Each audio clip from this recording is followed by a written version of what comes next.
Hello नमस्कार दोस्तों, welcome back my YouTube channel law with Ronit. साथियों, आप सभी का हमारे इस यूट्यूब चैनल पे स्वागत है। दोस्तों, मैंने आईपीसी का आज ये पार्ट सेकंड लेकर के आ रहा हूँ। पार्ट फर्स्ट मैंने अपने इसी यूट्यूब चैनल पे करा दिया है, आप उसको देख चुके होंगे मैं उम्मीद करता हूँ। और काफ़ी लोगों का सजेशन भी था कि इस पार्ट सेकंड लाया जाए, बहुत ही जल्दी लाया जाए, क्योंकि हमारे यूपी पीसीएस के एग्जामिनेशन के लिए पार्ट सेकंड जो होगा वो इंपॉर्टेंट होगा। और दोस्तों, आज हम जो डील करने वाले हैं पार्ट सेकंड में मीन्स की आईपीसी के, वो आज हम डील करने वाले हैं चैप्टर नंबर 16 से। बेसिकली चैप्टर नंबर 16 से डील करेंगे। और ये दोस्तों चैप्टर नंबर 16 किसकी बात करता है? Of offences affecting the human body. इसी से हम आज डील करने वाले हैं और इसी के बारे में आज हम यहाँ पे पढ़ेंगे, जो कि मानव शरीर पर प्रभाव डालने वाले अपराधों के विषय में ये बात करता है। अध्याय नंबर 16 मीन्स की चैप्टर नंबर 16 है। दोस्तों, इसके अंडर कितने सेक्शन फॉल करते हैं? तो इसके अंडर 299 से लेकर के और 377 के बीच के सेक्शन फॉल करते हैं। मीन्स कि ये आईपीसी का बहुत बड़ा चैप्टर है और इस चैप्टर में मनुष्य के लिए ये चैप्टर बनाया गया है।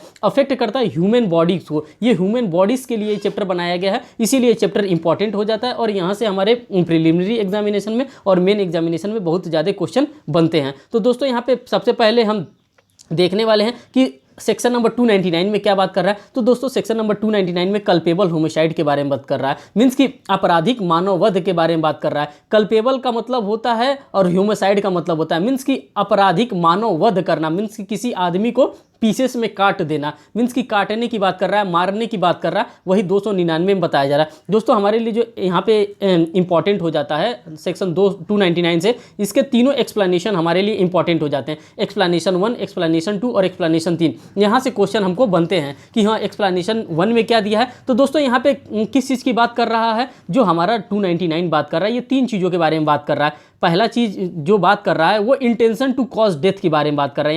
यहाँ पे इंटेंशन क्या होना चाहिए? To cause death. यहाँ पर देखिए, इंटेंशन टू कॉज डेथ के बारे में बात कर रहा है। जो सेकंड हमारा बात कर रहा है, इसमें सेकंड चीज पे हमारा बात कर रहा है intention to cause bodily injury. देखिए, intention to cause bodily injury such likely to cause death. इस प्रकार से इंटेंशन है यहाँ पे कि हम उसको मारे कि उसको बॉडीली इंजरी हो जाए और डेथ भी हो जाए।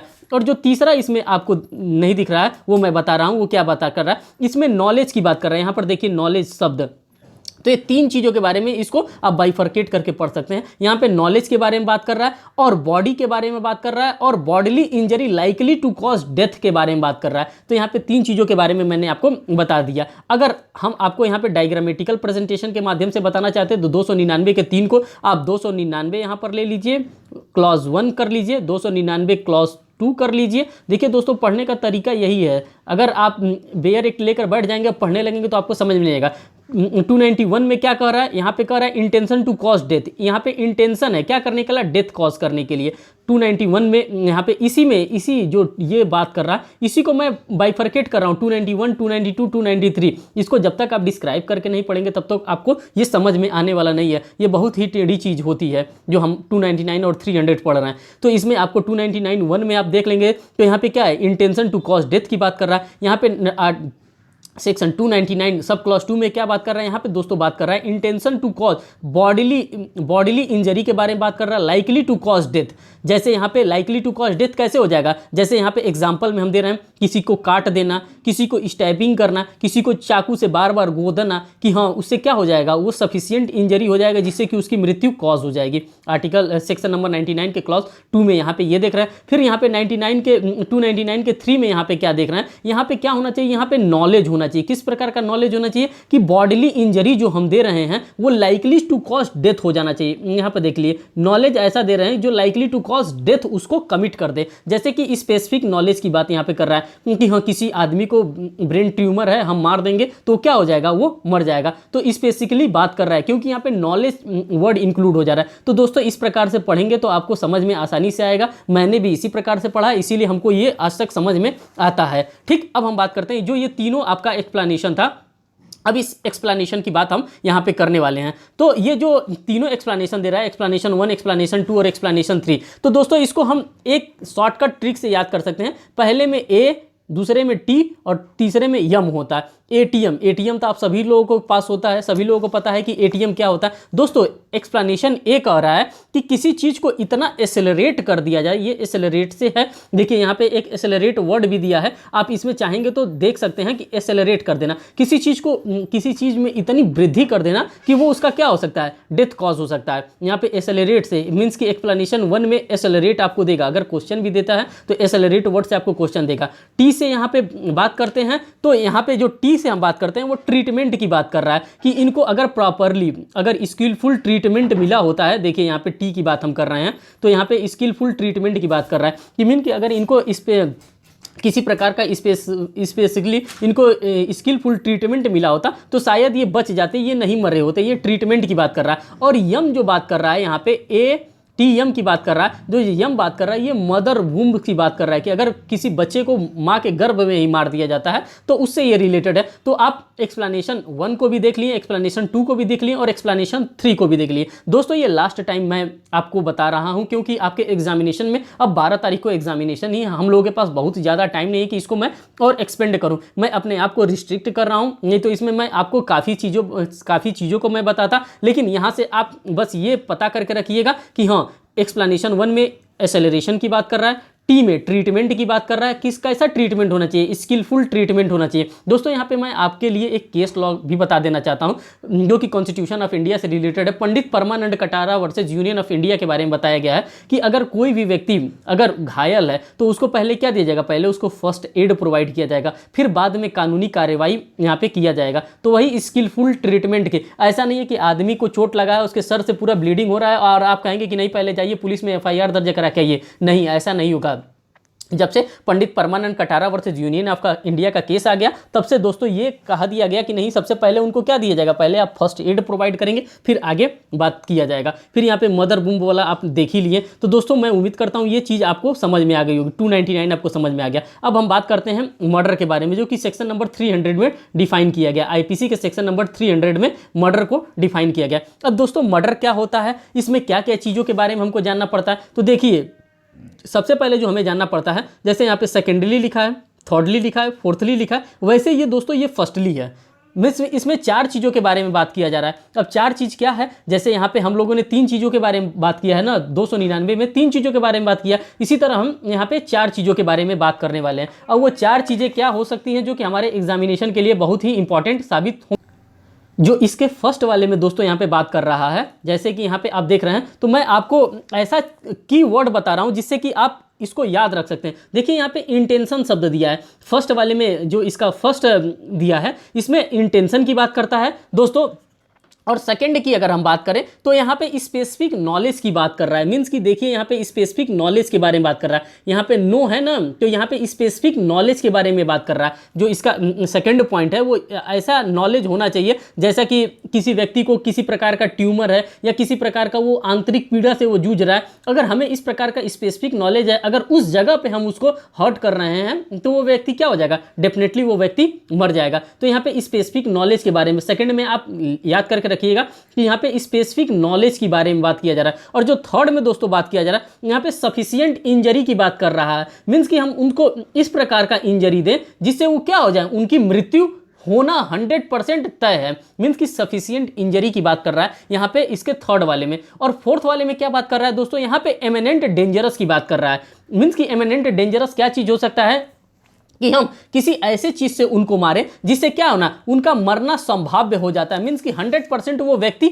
मर ही जाएगा। इसी चारों चीज़ों के बारे में बात कर रहा है दोस्तों। एक बार मैं आपके रिवीजन के लिए फिर मैं यहाँ पे बता दे रहा हूँ कि इसके 300 में एक में क्या बताया गया, 301 में यहाँ पे आपको इंटेंशन के बारे में बताया गया है कि मीन्स कि यहाँ पे आपको इंटेंशन देखना है। 301 में इंटेंशन, यही क्वेश्चन बन करके भी आएगा कि आपको इसमें क्या बताया जा रहा है। तो दोस्तों यहाँ पे 301 में इंटेंशन के बारे में बताया जा रहा है और 302 में क्या बताता है, स्पेसिफिक नॉलेज के बारे में बताया जाता है। और 303 में हमको क्या बताया जाता है, यहाँ पे सफिशिएंट इंजरी के बारे में, यहाँ 303 में सफिशिएंट इंजरी के बारे में बताया जा रहा है। और 4 में क्या बताया जा रहा है, यहाँ पे इमिनेंट डेंजरस, मीन्स कि ऐसा उनको चोट कारित किया जाए जो कि इमिनेंट डेंजरस हो, जैसे कि तुरंत उनको किसी बंदूक से उनके सर पे मार के फायर कर दिया तो क्या हुआ, इमिनेंट डेंजरस है भाई, तुरंत मर जाएगा, इसका कोई परिणाम नहीं होगा, इस प्रकार की चीज़ों में। अब इसके बाद से इसमें आता है दोस्तों इसका एक्सेप्शन आता है। इसमें 5 प्रकार के एक्सेप्शन दिए जो कि हमारे एग्जामिनेशन के लिए बहुत ही इंपॉर्टेंट है और उन पांचों एक्सेप्शन को हमको पढ़ना बहुत ही जरूरी होता है। देखिए जैसे यहाँ पे पहला एक्सेप्शन के बारे में हम बात करते हैं, when culpable homicide is not murder.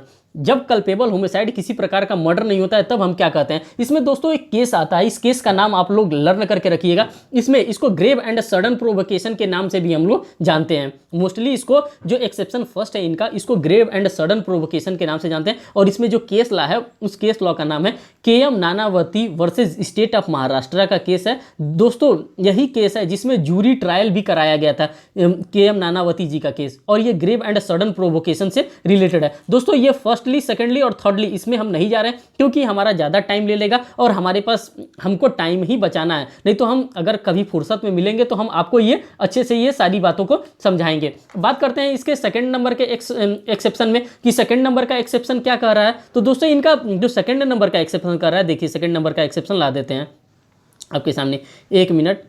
First exception इनका फर्स्ट ये हो गया एक्सप्लेनेशन। हाँ देखिए इनका सेकंड एक्सेप्शन ये दिया है। सेकंड एक्सेप्शन में क्या कर रहा है दोस्तों, राइट ऑफ प्राइवेट डिफेंस के बारे में ये बात कर रहा है। ये जो बात कर रहा है राइट ऑफ प्राइवेट डिफेंस, दोस्तों मैं कल का जो सेशन लिया था उसमें मैंने आपको राइट ऑफ प्राइवेट डिफेंस के बारे में इंडियन पिनल कोड में बताया था, जो कि सेक्शन नंबर 100 में है। यहाँ पे ग्राउंड बताया गया था कि अगर 7 ग्राउंड बताया था, अगर इन 7 ग्राउंडों में अगर वो कर रहा है तब तो वो डेफिनेटली उनको मार सकता है और उसको यहाँ पे राइट ऑफ प्राइवेट डिफेंस मिलेगा। और एक मैंने सेक्शन बताया था, सेक्शन नंबर 103 बताया था, इसमें भी दिया गया है 4 ग्राउंड दिया गया। अगर इन 4 ग्राउंड में वो फॉल कर रहा है तो क्या कर सकता है, वो किसी का भी डेथ काज कर सकता है। और ये कहां फॉल करेगा, ये राइट ऑफ प्राइवेट डिफेंस में ये फॉल करेगा। और यहां पे दोस्तों एक चीज और होना चाहिए, यहां पे एक्सेसिव फोर्स का इस्तेमाल नहीं होना चाहिए। अगर जितना राइट ऑफ प्राइवेट डिफेंस के लिए फोर्स आप इस्तेमाल कर सकते हैं एक्सप्लेनेशन एक्सेप्शन नंबर इसके 2 में, उतना ही आप फोर्स इस्तेमाल करेंगे। उससे ज्यादा आप, उससे पता चल रहा है वो लकड़ी से मारने आ रहा है, आप तलवार निकाल के मार दे रहे हैं, तो यहाँ पे आप अपने राइट ऑफ प्राइवेट डिफेंस के लिए एक्सेसिव फोर्स का इस्तेमाल नहीं कर सकते हैं। ये एक्सप्लेनेशन नंबर आप एक्सेप्शन नंबर आपके 2 में बताया गया। अब एक्सेप्शन नंबर 3 की हम बात कर रहे हैं दोस्तों। तो यहाँ पे जो एक्सेप्शन नंबर 3 में हमसे बात कर रहा है, यहाँ पे पब्लिक सर्वेंट के बारे में बात कर रहा है। अगर पब्लिक सर्वेंट के द्वारा कोई भी वर्क गुड फेथ में किया जा रहा है, दोस्तों गुड फेथ कहाँ डिफाइन किया गया है, section number 52 of Indian penal code में डिफाइन किया जा रहा है। अगर वो गुड फेथ में किया जा रहा है, बिलीव इन लॉफुल कर रहा है, तो वो क्या हो जाएगा, ये पब्लिक सर्वेंट के लिए ये भी एक्सेप्शन में फॉल कर जाएगा। ठीक, एक्सेप्शन नंबर 3। अब बात करते हैं दोस्तों इनके एक्सेप्शन नंबर 4 के बारे में। एक्सेप्शन नंबर 4 इनका क्या कर रहा है, तो जो एक्सेप्शन नंबर 4 बात कर रहा है दोस्तों, ये हीट एंड पैशन के बारे में बात कर रहा है। मींस कि सडन फाइट, कहीं अचानक झगड़ा हो जाता है और झगड़े में क्या होता है, आदमी इतना क्रोधित हो जाता है कि एक दूसरे का जान ले लेता है, जैसे अचानक लड़ाई कहीं हो जाए, उसी के बारे में एक्सप्लेनेशन नंबर इनका एक्सेप्शन नंबर 4। बार बार एक्सप्लेनेशन निकल रहा है दोस्तों, आप हमको माफ करिएगा, ये एक्सेप्शन की बात हम कर रहे हैं। जो भी मैं बात कर रहा हूं अभी 300 के, ये एक्सेप्शन के बारे में बात कर रहा हूं। तो यहाँ पे जो एक्सेप्शन 4 है ये ग्रेव एंड सडन प्रोवोकेशन के बारे में बात कर रहा है। तो इस प्रकार से क्वेश्चन आता है कि हाँ एक्सेप्शन नंबर 3 किससे रिलेटेड है, एक्सेप्शन नंबर 4 किससे रिलेटेड है और एक्सेप्शन नंबर 5 किससे रिलेटेड है। तो अब इनका जो एक्सप्लेनेशन नंबर अब 5 हम देखेंगे तो वो देखिए 5 वाला किससे रिलेटेड है, तो ये जो इनका 5 वाला रिलेटेड है, एक मिनट देखिए यहाँ पे जो 5 वाला इनका रिलेटेड है दोस्तों, ये रिलेटेड है यहाँ पे culpable homicide in not amounting to murder, means की कॉमन कॉज से। ये जो इनका एक्सेप्शन 5 है ये कॉमन कॉज से रिलेटेड है। कॉमन कॉज का मतलब क्या होता है, जिसमें अरुणा रामचंद्र शानबाग का केस आया था, ये उसी से रिलेटेड है। यहाँ पे कंसेंट की बात होती है, 18 साल के कंसेंट के बारे में बात किया गया। तो दोस्तों मैं आपको लिए एक शॉर्टकट यहां पर दे रहा हूं जिससे कि आपको हमेशा याद रहेगा। जिस तरह से हमको ये चीजें याद रहती हैं, इसी तरह आपको भी ये जो 300 का जो 5 एक्सप्लेनेशन दिया है, एक्सेप्शन दिया है, ये पांचों का पांचों एक्सेप्शन आपको लर्न रहेगा। पहले में क्या दिया है दोस्तों, पहले में जी दिया है, ठीक, उसके बाद से आर दिया है, फिर पी दिया है, फिर यस दिया है और फिर सी दिया है। पहले में मैंने आपको बताया था ग्रेव एंड सडन प्रोवोकेशन के बारे में बताया था, जिसमें मैंने के.एम. नानावती जी के केस के बारे में मैंने आपको बताया था। सेकंड में दोस्तों मैंने आपको राइट ऑफ प्राइवेट डिफेंस के बारे में बताया था कि आप क्या कर सकते हैं, आप अपने राइट ऑफ प्राइवेट डिफेंस का इस्तेमाल कर सकते हैं, लेकिन वो राइट ऑफ प्राइवेट डिफेंस आपका किस तरह से नहीं होना चाहिए, वो एक्सेसिव फोर्स नहीं होना चाहिए। ठीक, थर्ड में हमने पब्लिक सर्वेंट के बारे में बताया था, जो थर्ड इनका एक्सेप्शन था, इसमें मैंने पब्लिक सर्वेंट के बारे में बताया था। और जो 4th नंबर का जो मैं एक्सेप्शन आपको बता रहा था, ये इसमें ग्रेव एंड क्या कहते हैं सडन फाइट के बारे में मैं बताया था। अचानक एवं गंभीर मींस की अचानक लड़ाई हो जाता है, उसके बारे में मैंने बताया था कि सडन फाइट हो गया, हीट एंड पैशन में ये हो गया, तो ये इसका चौथा वाला है। और जो पांचवें वाले के बारे में मैं बता रहा हूं दोस्तों, ये कॉमन कॉज के बारे में मैं बता रहा हूं, जिससे रिलेटेड अनुराग रामचंद्र शानबाग का केस है। तो ये पांचों 300 का आप पांचों यहां पर एलिमेंट देख लिए, जो कि हमारे किस में फॉल करता है, ये एक्सप्लेनेशन में फॉल करता है, ये एक्सेप्शन में फॉल करता है, ये पांचों चीज़। ठीक, तो इस प्रकार से यहां से क्वेश्चन बनते हैं, जो कि पांचों ग्राउंड को मैंने यहां पे क्लियर कर दिया। अब दोस्तों इसको एक बार मैं थोड़ा सा और एलिब्रेट करना चाहता हूं, जिससे कि आप कनेक्ट कर पाएं। किससे कनेक्ट कर पाएं? आप डायरेक्ट कनेक्ट कर पाएं आपने आईपीसी से, मीन्स कि 299 से और 300 से भी कनेक्ट कर सकें। इससे इसलिए बता रहा हूं मैं, क्योंकि यहां से क्वेश्चन बनते हैं, डायरेक्टली क्वेश्चन बनते हैं कि ये बताइए कि जो आईपीसी का सेक्शन नंबर 299 है और जो आईपीसी का ये 300 का सेक्शन जो पार्ट फर्स्ट बता रहा था, पार्ट सेकंड बता रहा था, ये किस प्रकार से वर्क करता है। तो दोस्तों इसमें मैं बिना देर किए मैं आपको यहाँ पे समझाने का पूरा डेफिनेटली प्रयास करता हूं। आप कोशिश करिएगा कि इस कॉन्सेप्ट को समझने का 100% आप भी दीजिएगा और 100% मैं भी दे रहा हूं। जैसे देख लीजिए, यहाँ पे 299 को रख लीजिए, ठीक, और यहाँ पर आप 300 को रख लीजिए। ठीक, ये कॉन्सेप्ट आप समझिए। ये 299 का 1 है, जो मैंने वहाँ पे तीन चीज़ों के बारे में बताया था। तो 299 का 1 है, तो ये क्या होता है, ये दोस्तों ये 299 का 1 गेट होता है। गेट कहाँ होता है? ये 300 के क्लॉज 1 में जैसे ये गेट होता है और ये बिल्डिंग होता है। मैं यहाँ पे आपको कॉन्सेप्ट दे रहा हूँ। ये गेट होता है, 299 गेट होता है और 300 आपका क्या होता है? बिल्डिंग होता है। ठीक, पहली बात ये कर दिए। दूसरी बात कर दिए, किस तरह से मैं कोरिलेट कर रहा हूँ आप देखिएगा, अभी आपको देखिएगा मज़ा आ जाएगा, आप समझ जाएंगे बात को। 299 का पार्ट 2 जो है ये क्या होता है? ये भी एक प्रकार का गेट होता है। और 300 का क्लॉज 2 और 300 का क्लॉज 3, यहाँ पे ये दोनों 299 के 2 में फॉल करते हैं, और ये दोनों 302 और 303 ये दोनों 299 में फॉल करते हैं। एक और हमारे पास आ रहा है तीसरा क्लॉज, कि जो कि 299 का क्लॉज 3 इसको कहा जाता है, और ये फॉल कहाँ करता है? ये 300 के क्लॉज 4 में दोस्तों ये फॉल करता है। तो आप यहाँ से देख सकते हैं कि इस प्रकार से भी क्वेश्चन बनता है कि हाँ 299 का 1 किसके साथ मिलता है? तो ये 300 के 1 के साथ मिलता है। 299 का क्लॉज 2 किससे रिलेट करता है? तो 299 का क्लॉज 2 300 के क्लॉज 2 से रिलेट करता है, और क्लॉज 300 के 3 से रिलेट करता है। और 299 का क्लॉज किससे रिलेट करता है? तो 299 का क्लॉज 300 के क्लॉज 4 से रिलेट करता है। दोस्तों यही चीज़ मैं आपको बताना चाहता था कि इस प्रकार से कि आप किस तरह से कोरिलेट कर सकते हैं। दोस्तों यहाँ पे मैं आपको ये भी एक चीज़ बताना चाहूँगा, ये आप क्लियर कर लिए होंगे आप जब मैं पढ़ रहे होंगे आईपीसी, जब मैं आपको बता रहा हूँ, इसलिए यहाँ पे टाइम ले रहा हूँ, क्योंकि यहाँ से क्वेश्चन बनते हैं और इसी प्रकार से एज यूजुअल क्वेश्चन बनते हैं, और अक्सर हम लोग क्वेश्चन में गलती करके चले आते हैं। दरअसल यहाँ पे थोड़ा सा टाइम का कमी है, वरना मैं अपने आप को रिस्ट्रिक्ट कर रहा हूँ, नहीं तो आपको और अच्छे से इसमें मैं समझाता कि कौन इसमें एग्रावेटेड फॉर्म का है, कौन इसमें एग्रावेटेड फॉर्म का नहीं है, कहाँ पे कितनी डिग्री की आवश्यकता होती है, किसमें 302 का मामला फॉल करता है, किसमें आता है तो स्पेसिफिक नॉलेज की बात आती है, किसमें आता है तो ऑर्डिनरी नॉलेज के बारे में आती है। इन सभी चीज़ों के बारे में दोस्तों मैं आपको किसी स्पेसिफिक टाइम में, किसी स्पेसिफिक वीडियो में ये सारी चीज़ों को मैं बताऊंगा। इसमें एक एक डिग्री होता है और उस डिग्री पर रख करके देखना होता है कि हाँ क्या अगर 299 के रास्ते से हो करके जा रहा है तो क्या वो 301 में जाएगा, तो क्या वो कल्पेबल होमिसाइड में फॉल करेगा या मर्डर में फॉल करेगा कि किस में फॉल करेगा। 299 के क्लॉज 2 से हो करके जा रहा है वो तो 300 के क्लॉज 2 में फॉल करेगा कि 300 के क्लॉज 3 में फॉल करेगा। तो ये सभी गेट होता है और ये बिल्डिंग का काम करता है, मीन्स ये बिल्डिंग हो जाता है और ये गेट हो जाता है। दोस्तों एक चीज़ और यहाँ पर मैं आपको बताना चाहूँगा, जैसे आप ये देख लीजिए, ये एक वेन डायग्राम मैंने यहाँ पे गोला बना दिया, फिर एक और गोला मैंने यहाँ पे बना दिया। तो ये जो होता है ये मर्डर होता है। जितने भी मर्डर होते हैं, जैसे कहा जाता है all murder are culpable homicide, जितने भी मर्डर होते हैं वो सभी के सभी कल्पेबल होमिसाइड, इसको CH मान लीजिए, ये कल्पेबल, ये 299 हो गया दोस्तों, और ये आपका 300 हो गया, मर्डर हो गया। तो जितने भी मर्डर होते हैं सभी के सभी आपके क्या होते हैं? कल्पेबल होमिसाइड तो होते ही हैं, all murder all culpable homicide. इस प्रकार से भी कभी कभार क्वेश्चन में आपसे पूछ लेता है कि all murder are culpable homicide, but all culpable homicide are not amounting to murder, means कि जितने भी कल्पेबल होमिसाइड होते हैं वो क्या होते हैं? वो मर्डर नहीं होते। ये कल्पेबल होमिसाइड है। कल्पेबल होमिसाइड क्या होता है? बड़ा ब्रॉडर सेंस होता है, लेकिन मर्डर क्या होता है? मर्डर वो स्पेसिफिक चीज होता है, इसीलिए इसको जीनस का पार्ट दिया जाता है, इसको स्पेसिस, इसको जीनस कहते हैं। किसको? जो कल्पेबल होमिसाइड होता है इसको जीनस कहते हैं और इसको स्पीसीज पार्ट कहते हैं। इस प्रकार से भी आपसे क्वेश्चन पूछा जा सकता है कि जीनस पार्ट किसको कहते हैं और स्पीसीज पार्ट किसको कहते हैं। अगर पेपर टफ बनाया जाता है तो इसी प्रकार के क्वेश्चन पूछे जाते हैं। तो मैं आपको यहाँ पे क्लियर कर देना चाहता हूँ, जो कल्पेबल होमिसाइड होता है वो जीनस होता है और जो मर्डर होता है वो स्पीसीज होता है। इसलिए ये चीज आपको जानना जरूरी होता है। अब दोस्तों यहाँ पे अब हम आगे बढ़ने का प्रयास कर रहे हैं, जिससे कि मैं उम्मीद कर रहा हूँ कि आपको ये चीजें समझ में आ गई होंगी। अब नेक्स्ट देखते हैं यहाँ।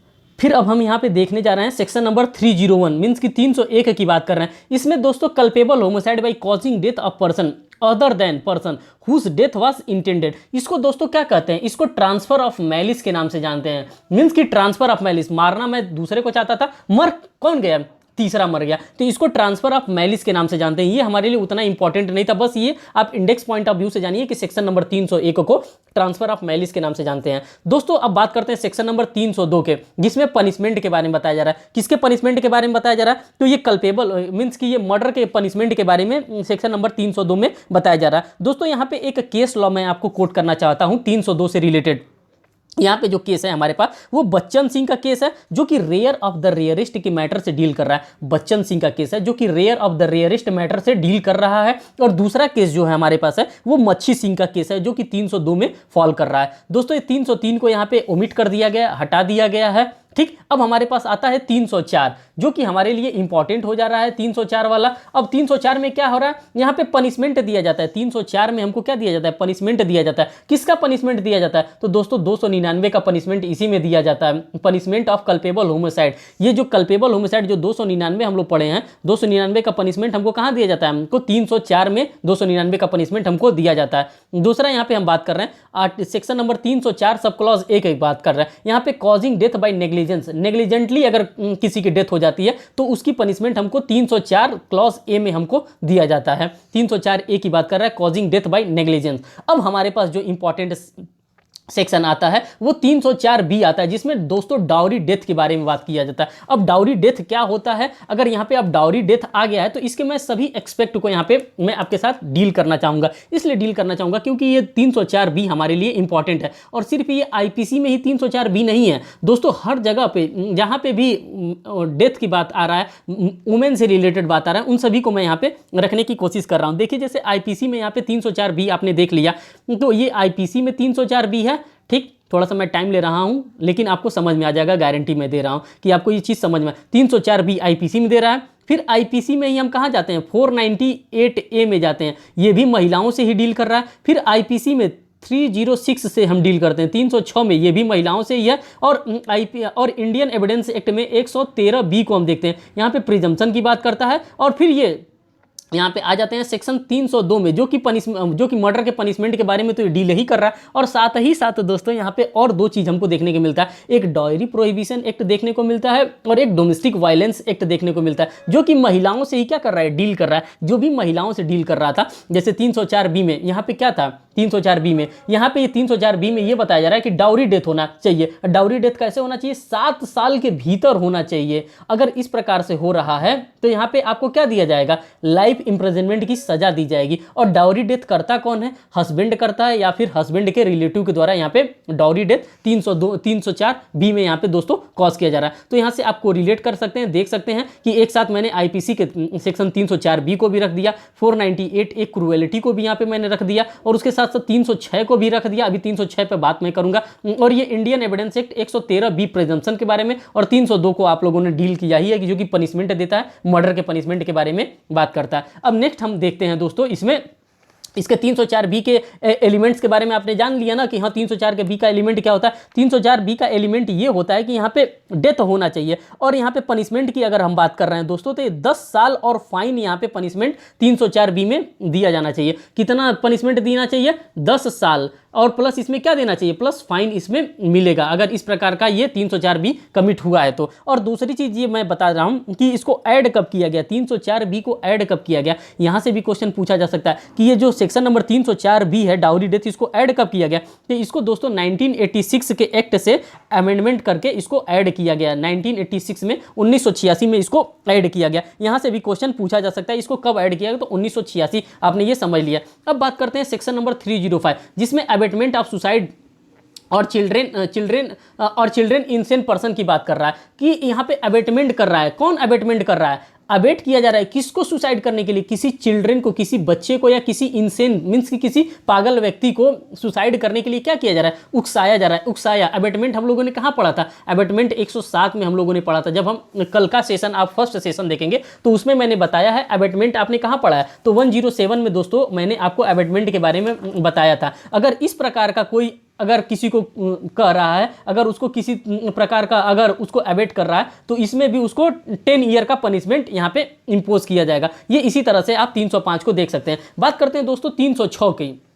जैसे 306 में क्या आ रहा है, सेक्शन नंबर 306 में अबेटमेंट ऑफ सुसाइड के बारे में आ रहा है। अभी हाल ही में आप लोगों ने रिया चक्रवर्ती को का नाम सुना होगा, और रिया चक्रवर्ती कौन वाला, वो सुशांत सिंह राजपूत वाला, जिसमें अबेटमेंट किया गया था, मीन्स कि उनको उकसाया गया था। उन्होंने, उनके पिताजी ने यही एलिगेशन लगाया था कि हमारे बेटा को क्या किया गया था, उकसाया गया था। किसके द्वारा, तो रिया चक्रवर्ती जी के द्वारा हमारे बेटा को उकसाया गया था, और हमारा बेटा क्या कर लिया था, उकसाने के बाद वो सुसाइड कमिट कर लिया था। आप 306 रिया चक्रवर्ती से लर्न करके रख सकते हैं। अब दोस्तों हमारे पास जो इंपॉर्टेंट सेक्शन आता है 307 अटेम्प्ट टू मर्डर। बहुत लोग इसको कॉमन लैंग्वेज में कहते हैं हाफ मर्डर हो गया। अरे भैया हाफ मर्डर कैसे हो गया, हाफ किसी को आधा काट के छोड़ दिया क्या, नहीं, इसका जो करेक्ट वर्डिंग होता है इसको अटेम्प्ट टू मर्डर कहते हैं, इसको हाफ मर्डर नहीं कहते हैं। हम लॉ के स्टूडेंट हैं, हम ले मैन नहीं हैं, तो हम इसको अटेम्प्ट टू मर्डर कहेंगे, इसको हम हाफ मर्डर के नाम से नहीं जानेंगे। यहाँ पे क्या होता है, यहाँ पे इंटेंशन होता है और नॉलेज की बात की जाती है। जो यहाँ पे किस चीज़ की बात की जाती है, देखिए यहाँ पे लिखा है सच इंटेंशन और नॉलेज की बात की जा रही है। अटेम्प्ट टू मर्डर में आपके पास इंटेंशन भी होता है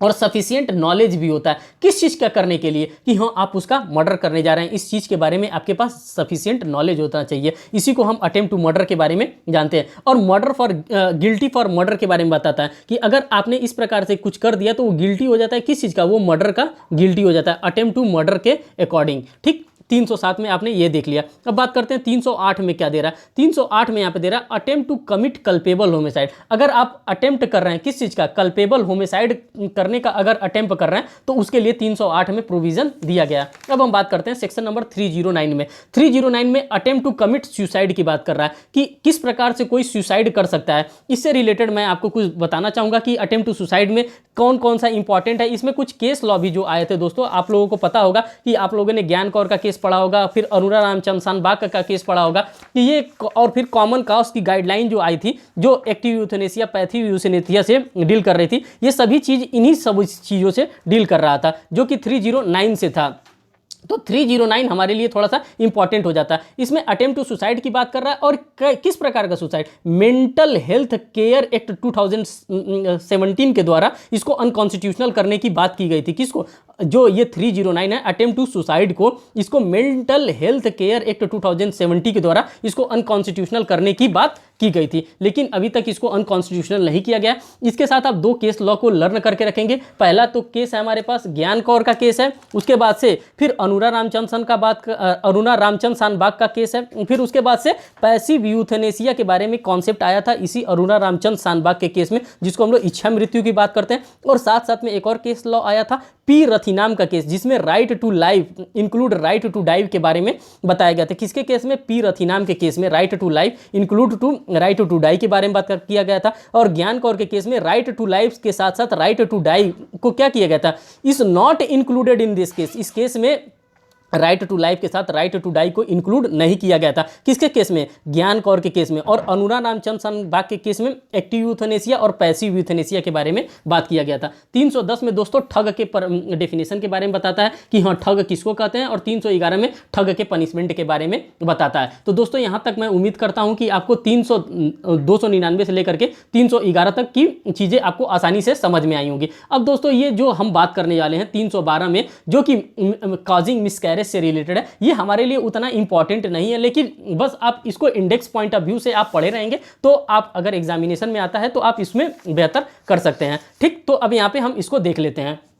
यहाँ पे इंडेक्स पॉइंट ऑफ व्यू से ही ज़्यादा देखेंगे। देखिए इसमें कॉजिंग मिसकैरेज की बात कर रहा है। इसमें आपसे अगर पूछेगा भी तो क्या पूछेगा, इसमें पनिशमेंट पूछेगा। और इसका जो पनिशमेंट जो दोस्तों जो दिया है वो 3 साल का इसमें पनिशमेंट दिया हुआ है। यहाँ पे आप देख भी सकते हैं, यहाँ पे 7 ईयर के बारे में बताया है, और कहीं ना कहीं इसमें 3 साल के पनिशमेंट के बारे में भी बताया गया। देखिए 3 ईयर और विथ फाइन और विथ बोथ, और उसके बाद से उसके डिस्क्रिप्शन के बारे में दिया है कि 7 साल तक इसके पनिशमेंट को बढ़ाया जा सकता है। 312 में कॉजिंग मिसकैरेज की बात कर रहा है। 313 में causing miscarriage without women consent, अगर किसी महिला का आप मिसकैरेज करवा देते हैं, अगर स्त्री की गर्भपात करवा देते हैं बिना उसकी सहमति के, तो वो धारा 313 उनके ऊपर अप्लाई होगा। 314 में बात कर रहा है death causing by act doing with intention to cause miscarriage, अगर उसका मिसकैरेज करवाया जा रहा है, गर्भपात कारित करवाया जा रहा है, किस आशय से किए गए द्वारा कारित, अगर उसकी मृत्यु हो जा रही है तो आप 314 में लाइबल होंगे, आप 314 में आप पनिशेबल किए जाएंगे। दोस्तों यहाँ से क्वेश्चन नहीं आता, जो क्वेश्चन आता है यहाँ 317 से कभी कभार क्वेश्चन आ जाता है, क्योंकि 317 थोड़ा सा इंपॉर्टेंट हो जाता है। जैसे इसमें क्या हो जा रहा है, exposure and abandonment of child under 12 year, 12 साल से कम बच्चे को आप क्या कर सकते हैं, छोड़ देते हैं। जैसे शिशु के पिता या उसकी माता की उसकी देख रेख करने वाले व्यक्ति द्वारा 12 वर्ष की कम आयु के शिशु की आरक्षित में मीन्स की आरक्षित डाल दिए जाने के परित्याग के बारे में बात कर रहा है। मीन्स कि आप ले जा करके, जैसे बच्चा पैदा होता है आप उसको ले जा करके मंदिर के गेट के पास छोड़ आते हैं, जो कि अवैध बच्चा होता है, उसके बारे में ये बात कर रहा है कि अगर इस प्रकार के अगर आप बच्चे को छोड़ देते हैं जो कि 12 साल से कम उम्र का है, तो आपके ऊपर क्या होगा, पनिशमेंट इंपोज हो जाएगा। और इसको हम लोग किसके साथ पढ़ेंगे, ये जो 317 है इसको हम रीड विथ करेंगे सेक्शन नंबर 307 के इलस्ट्रेशन नंबर बी से। इलस्ट्रेशन दिया है, इलस्ट्रेशन नंबर बी के साथ हम इसको रीड करेंगे 317 को, तो यहाँ पे आपको समझ में आएगा। ठीक, ये बात आप समझ गए ना कि ये मंदिर के गेट पे बच्चे को छोड़ दिया जाता है, जैसे कि अवैध बच्चा पैदा हो जाता है, उसी के बारे में धारा 317 बात कर रहा है इंडियन पेनल कोड का। अब हम बात करते हैं धारा 318 की, जो कि हमारा यहाँ पे concealment of birth bye secret disposition of dead body की बात कर रहा है। ये हमारे लिए उतना इंपॉर्टेंट नहीं है। अब हमारे लिए दोस्तों जो इंपॉर्टेंट आ जाता है वो हॉट आ जा रहा है, जिसमें सेक्शन 319 में हॉट के बारे में डिफाइन किया गया है। हॉट क्या होता है, हॉट किस प्रकार से हो सकता है, तो इसमें बॉडीली पेन के बारे में बताया जा रहा है। देखिए यहाँ पे बॉडीली पेन के बारे में बताया जा रहा है, डिजीज के बारे में बताया जा रहा है और इन्फर्मिटी के बारे में बताया जा रहा है। इन्हीं 3 चीज़ों के बारे में बताया जा रहा है, पहला बॉडीली पेन, दूसरा डिजीज और तीसरा इन्फर्मिटी। इन तीनों के बारे में ही हॉट बात करता है। अगर ये 3 चीज़ हैं तो मान लीजिए कि हॉट आपको हुआ है। अब जो हमारे लिए सबसे इंपॉर्टेंट आ जा रहा है वो सेक्शन नंबर 320 आ जा रहा है, जिसमें ग्रीवियस हॉट के बारे में बताया जा रहा है। आपसे सेक्शन वाइज भी क्वेश्चन पूछा जा सकता है, हॉट कहाँ पे डिफाइन किया गया है, ग्रीवियस हॉट कहाँ पे डिफाइन किया जाता है, तो लोग कंफ्यूज हो जाते हैं कि वहाँ ग्रीवियस हॉट कहाँ पे डिफाइन किया गया और हॉट कहाँ पे डिफाइन किया गया। तो वही मैं यहाँ पे आपको बताने वाला था। देखिए 320 में ग्रीवियस हॉट के बारे में बताया गया। दोस्तों यहाँ पे 8 बातें बताई गई हैं। अगर उन 8 बातों में अगर फॉल कर रहा है तो आप क्या कर सकते हैं, किसी व्यक्ति को ग्रीवियस हॉट माना जाएगा कि हाँ उसको ग्रीवियस हॉट हुआ है।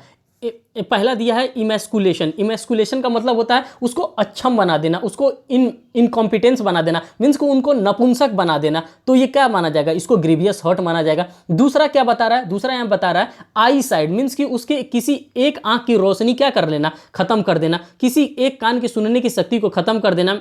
प्राइवेट और एनी मेंबर ऑफ और ज्वाइंट, मीन्स कि उसके हड्डी को किसी इस प्रकार से तोड़ देना जैसे कि उसको चलने में दिक्कत हो, 20 दिन तक वो अपने बेड से उतर ना पाए। तो ये सारी चीज़ें, ये सारी कैटेगरी बताया गया है। और उसके बाद से description of permanent impairing, means कि उसके हड्डी को तोड़ देना और उसके बाद से उसके डिसफिगर कर देना, उसके हेड को और उसके फेस को और उसके दांत को तोड़ देना। और उसके बाद से यहाँ पे क्या आ जा रहा है, जो लास्ट में आ जा रहा है कि अगर 20 दिन तक वो अपना क्रियाकलाप नहीं कर पा रहा है, मीन्स कि जो रेगुलर एक्टिविटी होता है वो ना लैट्रिन ना बाथरूम कहीं जा नहीं पा रहा है, अगर 20 दिन तक इस प्रकार से हो रहा है तो ये माना जाएगा कि हाँ उसके साथ क्या हुआ है, ग्रीवियस हॉट हुआ है। आपको ये बात समझ में आ गई, यही चीज़ें इसमें बताई गई है। 8 पॉइंट है, कभी कभी क्वेश्चन में पूछ देता है 320 में कितने ग्राउंड के बारे में बात किया गया, तो 320 में 8 ग्राउंड के बारे में बात किया है, जो कि ग्रीवियस हॉट से डील कर रहा है। 319 किससे डील कर रहा है, वो हॉट से डील कर रहा है। फिर हम बात करते हैं 321 में। दोस्तों 321 में यहाँ पे बात करता है वॉलेंटरली कॉजिंग हॉट। ये हमारे एग्जामिनेशन के लिए उतना इंपॉर्टेंट नहीं है, बस हाँ इंडेक्स पॉइंट ऑफ व्यू से इंपॉर्टेंट है कि हाँ वॉलेंटरली कॉजिंग हॉट क्या होता है,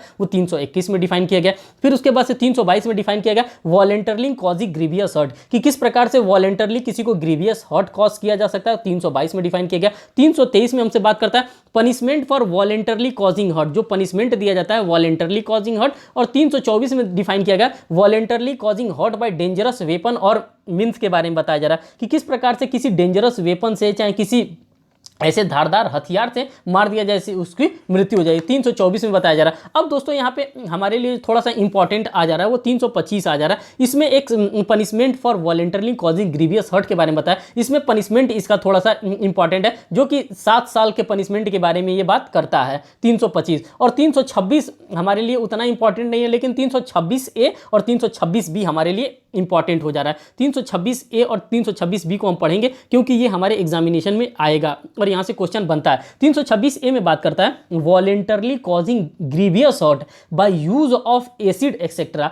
अगर एसिड के द्वारा किसी भी प्रकार का अटैक किया जा रहा है तो वो क्या माना जाएगा, उसको ग्रीवियस हर्ट माना जाएगा। और इसको अमेंड करके डाला गया है 2013 में, अमेंडमेंट एक्ट से इसको डाला गया। जो एसिड अटैक हुआ था उसी एसिड अटैक के बारे में बात करता है। इससे रिलेटेड मैं एक केस लॉ भी आपको बता रहा हूँ 326A और 326B से। Lakshmi versus union of India का केस आया था जो कि 2014 में आया था, और आप इसको कोरिलेट कर सकते हैं छपाक मूवी से। छपाक मूवी भी इस पर बना है, आप देख सकते हैं। Lakshmi versus union of India का मामला है। और इसमें सुप्रीम कोर्ट ने इस केस में क्या डायरेक्शन दिया था, सुप्रीम कोर्ट के द्वारा डायरेक्शन दिया गया था कि उसको मिनिमम कंपनसेशन दिया जाएगा। अगर किसी के ऊपर एसिड अटैक किया जा रहा है, अगर उसके चेहरे को जला दिया जा रहा है, उसके किसी भी बॉडी पार्ट्स को जला दिया जा रहा है एसिड अटैक से, तो उसको 3 लाख रुपया उसको क्या दिया जाएगा, टू एवरी एसिड अटैक को क्या देना पड़ेगा, उसको विक्टिम को कंपनसेशन देना पड़ेगा। ये Lakshmi versus union of India में केस में ये गाइडलाइन आई थी। तो 326A आपने देख लिया। 326B में क्या बताया जा रहा है कि 326B में है, ये भी 2013 के अमेंडमेंट एक्ट से आया था। इसमें दे रहा है कि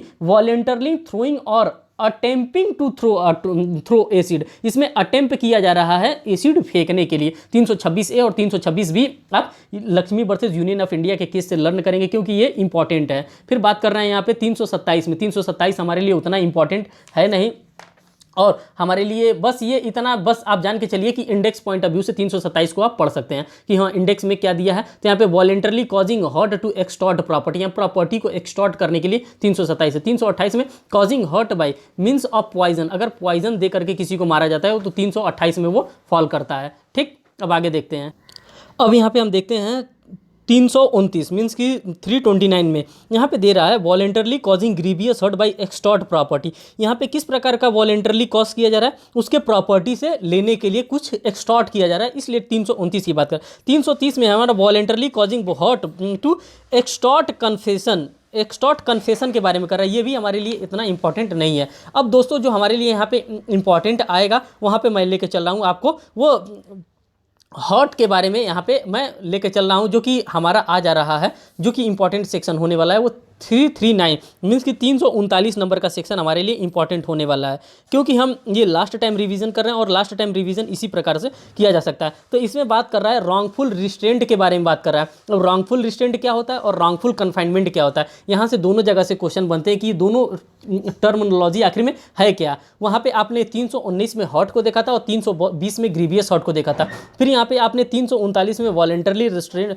रॉन्गफुल रिस्ट्रेंट को देखा और 340 में रॉन्गफुल कन्फाइनमेंट को देखा। अब दोनों में अंतर समझिए किस प्रकार से होता है रॉन्गफुल रिस्ट्रेंट और रॉन्गफुल कन्फाइनमेंट। जो रॉन्गफुल रिस्ट्रेंट की बात करते हैं और रॉन्गफुल, यहाँ पे 339 ले लेते हैं और यहाँ पर 340 ले लेते हैं। जो 339 में क्या होता है, एक डायरेक्शन, यहाँ पे किसी एक डायरेक्शन में आपको जाने के लिए क्या कर दिया जाता है, मना कर दिया जाता है। लेकिन यहाँ पे 340 आ जाता है जिसमें रॉन्गफुल कन्फाइनमेंट किया जा रहा है, यहाँ पे ऑल डायरेक्शन में आपको जाने से मना कर दिया जाता है। यही इन दोनों में बेसिक डिफरेंस है, जो कि मैं उम्मीद करता हूं आपको ये चीज़ें समझ में आ गया होगा। समझ में इसलिए आ गया होगा कि क्योंकि 339 में एक डायरेक्शन को आपको क्या किया जाता है, रिस्ट्रिक्ट कर दिया जाता है। एक डायरेक्शन कि हाँ आप एक इस रास्ते से नहीं जा सकते हो, बाकी 3 रास्ते आपके लिए खुला है, आप जाओ फ्री हो आप। ये रॉन्गफुल रिस्ट्रेंट हो गया। और जब हम बात करते हैं रॉन्गफुल कन्फाइनमेंट की, इसमें टोटल डायरेक्शन मीन्स कि ऊपर नीचे किसी कमरे में आपको बंद कर दिया, खिड़की भी नहीं है, आप कहाँ से कूद के जाओगे, तो इसको क्या कर दिया गया, इसको रॉन्गफुल कन्फाइनमेंट कह दिया गया है 340 में। और 339 में रॉन्गफुल, यहाँ पे रॉन्गफुल रिस्ट्रेंट और रॉन्गफुल कन्फाइनमेंट आपने यहाँ पर देख लिया। ठीक, अब यहाँ पे हम बात करते हैं जो हमारे पास नेक्स्ट आ जाता है, वो हमारा ये आ जाता है। अब आगे का सेक्शन, एक मिनट, 340 हो गया। अब 341 वगैरह को अब थोड़ा सा इंडेक्स पॉइंट ऑफ व्यू से ही मैं आपको बता दे रहा हूँ। इसमें दे रहा है पनिशमेंट फॉर रॉन्गफुल रिस्ट्रेंट के बारे में दे रहा है। किसमें? 341 में हमारा जो दे रहा है वो पनिशमेंट फॉर रॉन्गफुल रिस्ट्रेंट के बारे में दे रहा है, जो कि हमारे लिए उतना इंपॉर्टेंट नहीं है। फिर 342 में पनिशमेंट फॉर रॉन्गफुल कन्फाइनमेंट के बारे में दे रहा है। यहाँ पे रॉन्गफुल रिस्ट्रेंट का पनिशमेंट 341 में दे रहा है, रॉन्गफुल कन्फाइनमेंट का पनिशमेंट 342 में दे रहा है, और 343 में क्या दे रहा है? 343 में यहाँ पे दे रहा है रॉन्गफुल कन्फाइनमेंट फॉर 3 और मोर डेज। यहाँ पे 3 दिन से ज़्यादा अगर रॉन्गफुल कन्फाइनमेंट कर रहा है उसके लिए यहाँ पे प्रोविजन दिया गया है। और उसके बाद से यहाँ पे 344 में दे रहा है 10 डेज के बारे में दे रहा है, रॉन्गफुल कन्फाइनमेंट फॉर 10 डेज के बारे में दे रहा है। फिर 345 में क्या दे रहा है? यहाँ पे 345 में दे रहा है कि उसका अगर रीट का लिवर्सन है, आप उसके लिवर्सन, रीट के लिवर्सन को अगर किसी प्रकार से प्रभावित कर रहे हैं तो ये यहाँ पे उसके बारे में बता रहा है। और यहाँ पे सीक्रेट के बारे में बता रहा है कि रॉन्गफुल कन्फाइनमेंट करके आप उसको कहीं सीक्रेट जगह पे रख दिए हैं। जैसे कि आप वांटेड मूवी में देखते हैं ना कि उसको रॉन्गफुल कन्फाइनमेंट करके और समुद्र में बीच में रख देता है, तो वही चीज़ यहाँ पे बताया जा रहा है कि कहीं उसको सीक्रेट पे रख देते हैं। तो आपको मैं यहाँ पे थोड़ा सा शॉर्टकट अगर कहेंगे तो मैं आपको बता दे रहा हूँ। देखिए जैसे यहाँ पे आर ले लीजिए, सी ले लीजिए, और उसके बाद से पी आर ले लीजिए और पी सी ले लीजिए। ठीक, ये 4 चीज़ों ने आपने ले लिया, जो जिसमें इसमें रॉन्गफुल रिस्ट्रेंट, रॉन्गफुल कन्फाइनमेंट, और उसके बाद से रॉन्गफुल रिस्ट्रेंट हो गया, रॉन्गफुल कन्फाइनमेंट हो गया, और यहाँ पे क्या हो गया? पनिशमेंट फॉर रॉन्गफुल रिस्ट्रेंट और पनिशमेंट फॉर रॉन्गफुल कन्फाइनमेंट। इस तरह से आपने ये 4 ट्रिक यहाँ पर देख लिया। और C10 यहाँ पर ले लीजिए, कन्फाइनमेंट फॉर 3 डेज, और C10 ले लीजिए, कन्फाइनमेंट फॉर 3 डेज। यहाँ पे 3 डेज वाला क्लॉज है, यहाँ पे 10 दिन वाला क्लॉज है, कन्फाइनमेंट फॉर 10 डेज। इस प्रकार से आप करके इसको लर्न कर सकते हैं। और यहाँ से रीट से W यहाँ पर ले लीजिए कि हम, और यहाँ पे आप क्या ले सकते हैं? यहाँ पे सीक्रेट का यस ले सकते हैं कि मीन्स कि उसको देखिए किस प्रकार से रॉन्गफुल रिस्ट्रेंट, रॉन्गफुल कन्फाइनमेंट, उसके बाद से punishment for wrongful restraint, punishment for wrongful confinement, उसके बाद से C10 मीन्स कि अगर कन्फाइनमेंट किया गया है 10 दिन के लिए, कन्फाइनमेंट किया गया है यहाँ पे कन्फाइनमेंट 3 दिन के लिए किया गया है, यहाँ पे कन्फाइनमेंट 10 दिन के लिए किया गया है, उसके जो रीट वो इशू कर सकता है, उसके रीट को यहाँ पे हम उसके लिवर्सन को यहाँ पे छीन लिए हैं, और उसके बाद से उसको सेक्रेसी कहीं सेक्रेट जगह पे रख दिए। तो इस प्रकार से आपका सारा जो भी सेक्शन था ये 346 तक आप लोगों ने देख लिया एक शॉर्टकट से। दोस्तों मैं इसको फिर आपको मैं बता दे रहा हूँ, क्योंकि आपके एग्जामिनेशन में अगर कहीं फॉल कर गया, अगर आप नहीं सीख रहेंगे तो फिर दिक्कत हो जाएगी। यहाँ पे आर ले लीजिए, फिर उसके बाद से सी ले लीजिए, फिर उसके बाद से पी आर ले लीजिए। दोस्तों ये मेरे द्वारा शॉर्टकट कुछ बनाया गया है, मैं पहले पढ़ता था तो इसको बनाता था। PC ले लीजिए, और फिर C3 ले लीजिए, फिर C10 ले लीजिए, और फिर यहाँ पे क्या ले लीजिए? यहाँ पे रीट ले लीजिए, और यहाँ पे इसके सीक्रेटसी को ले लीजिए। ठीक, यहाँ पे रॉन्गफुल रिस्ट्रेंट, रॉन्गफुल कन्फाइनमेंट, फिर उसके बाद से उसका पनिशमेंट फॉर रॉन्गफुल रिस्ट्रेंट, फिर पनिशमेंट फॉर रॉन्गफुल कन्फाइनमेंट, फिर 3 दिन के लिए उसको रॉन्गफुल रिस्ट्रेंट, रॉन्गफुल कन्फाइनमेंट, फिर उसको ले 10 दिन के लिए रॉन्गफुल कन्फाइनमेंट, फिर उसके रीट इशू करने का लिवर्सन को यहाँ पे छीन ले रहे हैं, और उसको आप ऐसा जगह सीक्रेट जगह ले जा करके रख दे रहे हैं। तो यहाँ से आप देख सकते हैं कि पूरा 341 से लेकर के 346 तक पूरा आपका कवर हो जा रहा है। फिर हम नेक्स्ट यहाँ पे बात करने वाले हैं जो कि आपके एग्जामिनेशन के लिए इंपॉर्टेंट होगा, वो क्या क्या है। अब इसके पनिशमेंट को आप लोग देख लीजिए, वो आप लोगों का काम है कि कौन कौन सा आप इसमें पनिशमेंट देख सकते हैं। अब हम बात करते हैं यहाँ पे जो हमारे लिए इंपॉर्टेंट हो जाता है, 349 का इंपॉर्टेंट हो जा रहा है, जिसमें फोर्स के बारे में बताया जा रहा है, फोर्स के बारे में और क्रिमिनल फोर्स के बारे में। अभी देखिए आप लोगों ने क्या पढ़ा? 319 पढ़ लिया, 320 पढ़ लिया। ये देखिए किस तरह से दे रहा है, 319, 320 हॉट, ग्रीवियस हॉट। फिर उसके बाद से 339 और 340, इसमें आपने क्या पढ़ा? रॉन्गफुल कन्फाइनमेंट, और इसमें रॉन्गफुल रिस्ट्रेंट के बारे में पढ़ लिया। ठीक, अब इसके बाद से आ रहा है हमारे पास 349, 349 आ रहा है और 350 आ रहा है, जो कि इसमें फोर्स के बारे में बात कर रहा है 349 में, और 350 में क्रिमिनल फोर्स के बारे में बात कर रहा है। तो इस प्रकार से ये कोरम दिया है कि इस प्रकार से आप पढ़ सकते हैं। क्वेश्चन यहाँ से बनेगा, यहाँ से बनेगा, और बनेगा तो यहाँ से बनेगा, अंदर से बहुत क्वेश्चन नहीं बनता है। अगर कभी कभार एग्जामिनर को लगता है कि नहीं हम फंसाने का कोशिश करेंगे, तो दे देगा 10 दिन वाला क्लॉज की किस सेक्शन में दिया है कि उसको कन्फाइनमेंट करके रखा जाएगा 10 दिन तक। तो अब बताते रहिए, अगर आप नहीं पढ़े हैं तो फिर गड़बड़ा जाएगा माहौल। अब यहाँ पर फोर्स के बारे में देख लीजिए। फोर्स क्या होता है, फोर्स किस तरह से लगाया जाता है, फोर्स किस प्रकार से लगाया जा रहा है, उसके मोशन पे और सेसेशन ऑफ मोशन, या तो उसके मोशन पे आप फोर्स लगा दे रहे हैं, या तो उसके सेसेशन ऑफ मोशन पे आप फोर्स लगा दे रहे हैं, या तो उसके चेंज इन मोशन, या फिर उसके मोशन को आप क्या कर रहे हैं, किसी प्रकार से चेंज कर दे रहे हैं। मोशन को किसी प्रकार से सेसेशन में ला देना, किसी प्रकार से चेंज कर देना, इसी को क्या कहा जाता है? इसी को कहा जाता है फोर्स कहा जाता है। देखिए यहाँ पे इसके 3 चीज़ के बारे में बताया गया। 3 चीज़ के बारे में पहले में क्या बताया? By his on body power, अगर कोई खड़ा है उसको आप धक्का दे दिए, फोर्स आपने लगा दिया। सेकंड में क्या बात कर रहा है, by disposing any substances in such a manner that the motion और चेंजेस और cessation of motion taking place without any further act और हिज पार्ट और on the part of any other person. Means कि other person के ऊपर आपने इस प्रकार से बल लगाया, इस प्रकार से इंपोज लगाया कि वो क्या हो गया, मोशन में हो गया। जैसे हम गाड़ी पे खड़ा रहते हैं, गाड़ी एक जगह रहती है, अब गाड़ी पे जब तक हम या तो धक्का ना दे या तो उसको जब तक स्टार्ट करके लेके ना जाए तब तक उस पर मोशन नहीं लगता है। और थर्डली में बाई कर रहा है, बाय इंड्यूसिंग एनी एनिमल, किसी के ऊपर थूकना, ये भी क्या होता है, एक प्रकार का फोर्स ही होता है और ये क्रिमिनल फोर्स होता है और ये 300 में 50 में ये फॉल करने वाला है। तो आप लोगों ने फोर्स को देख लिया, मींस कि किसी के ऊपर आंतरिक बल लगाना, बाहरी बल लगाना, वो फोर्स हो जाता है। अब देखिए क्रिमिनल फोर्स क्या होता है। जैसे हम लोग क्या कहते हैं, इंडियन कॉन्ट्रैक्ट एक्ट में पढ़ते हैं, सेक्शन नंबर 13 में हम लोग पढ़ते हैं कंसेंट, सेक्शन नंबर 13 में कंसेंट पढ़ते हैं और सेक्शन नंबर 14 में फ्री कंसेंट के बारे में पढ़ते हैं। सेम वही चीज़ है। फोर्स में 349 में हम यहाँ पे फोर्स को पढ़ रहे हैं, जो कि नॉर्मली फोर्स को बता रहा है। फोर्स क्या होता है, जो फिजिक्स पढ़ा उसको पता होगा कि हाँ फोर्स क्या होता है, किस प्रकार से फोर्स अप्लाई किया जा सकता है।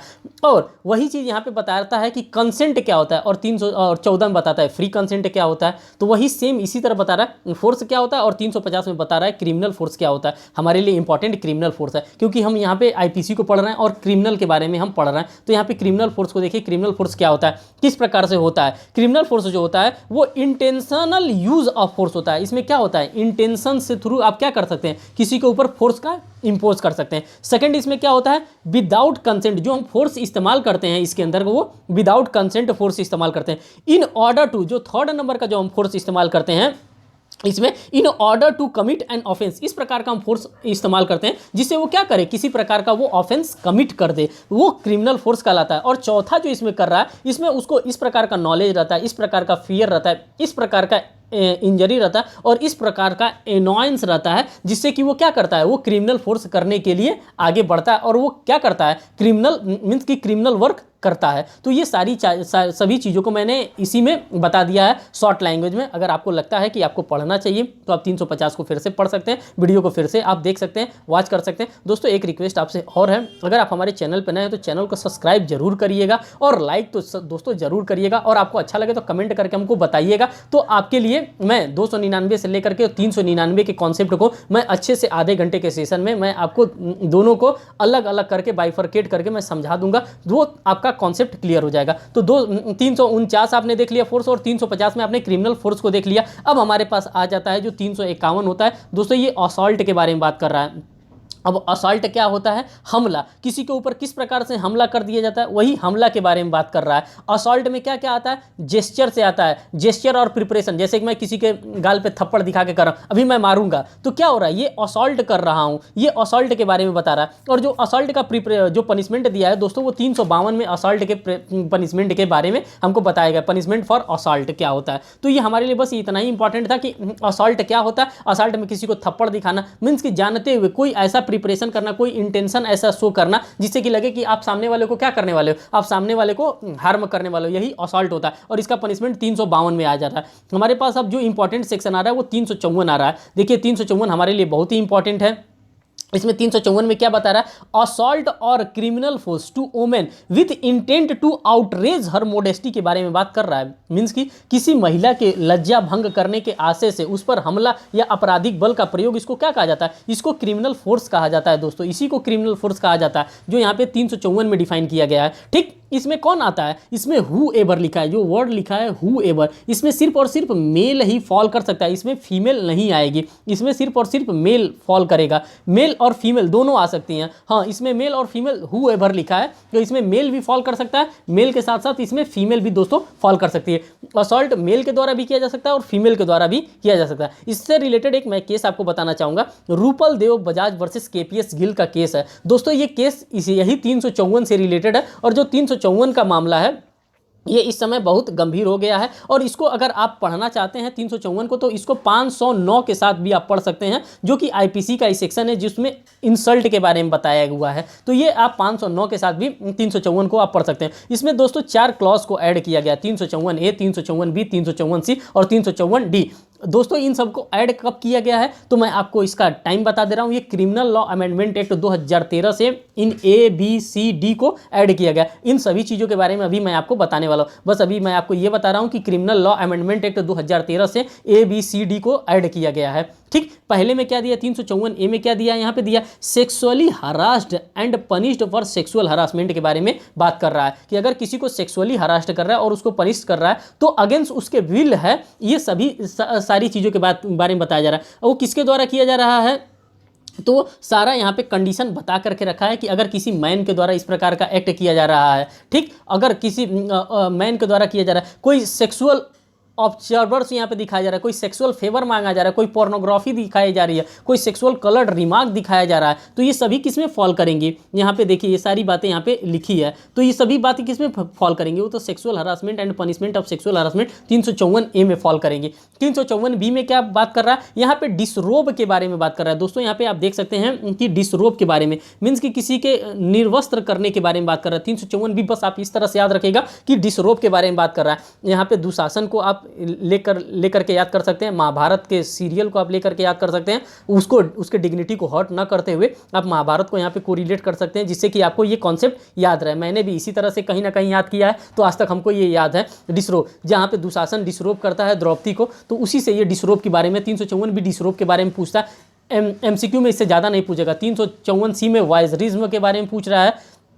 वायरिज्म क्या होता है, किसी व्यक्ति के द्वारा किसी को छुप करके देखना, ये वायरिज्म होता है। और 354D में स्टॉकिंग की बात की जा रही है। मीन्स कि स्टॉकिंग का मतलब क्या होता है, ऑनलाइन किसी का पीछा करना, जैसे फेसबुक पे, मोबाइल पे, ये सभी चीज़ों के पीछा करना, तो इसको ऑनलाइन किसी लड़की को कॉन्टेक्ट करने की बात करना, ये स्टॉकिंग के अंतर्गत आता है। 354D का पूरा ये मामला आ जा रहा है। फिर आप 355 को यहाँ पर देख सकते हैं। 355 यहाँ पे डिसऑनर पर्सन के बारे में बात कर रहा है। ये भी हमारे लिए दोस्तों उतना ही इंपॉर्टेंट नहीं है। डिसऑनर पर्सन के बारे में बात कर रहा है कि किसी को आप क्या कर रहे हैं, डिसऑनर कर रहे हैं। अब हमारे पास जो आ जाता है इंपॉर्टेंट, वो 359 आ जा रहा है, जो कि हमारे लिए इंपॉर्टेंट है। किडनैपिंग से बात कर रहा है कि किडनैपिंग क्या होता है, किस प्रकार से किडनैपिंग होता है, कौन किसका किडनैपिंग कर सकता है। जितने भी चीज़ें हम लोग पढ़ रहे हैं ये ह्यूमन बॉडी से रिलेटेड पढ़ रहे हैं। किडनैपिंग में क्या होता है, किडनैपिंग कहाँ कहाँ से हो सकता है, तो किडनैपिंग दोस्तों यहाँ पर देखिए, kidnapping is of two kind. यहाँ पे कभी कभी आपसे क्वेश्चन पूछ देता है कि किडनैपिंग ये बताइए दोस्तों कितने प्रकार का होता है, तो किडनैपिंग 2 प्रकार का होता है। किडनैपिंग फ्रॉम इंडिया होता है और किडनैपिंग फ्रॉम लॉफुल गार्जियनशिप से किडनैपिंग हो सकता है।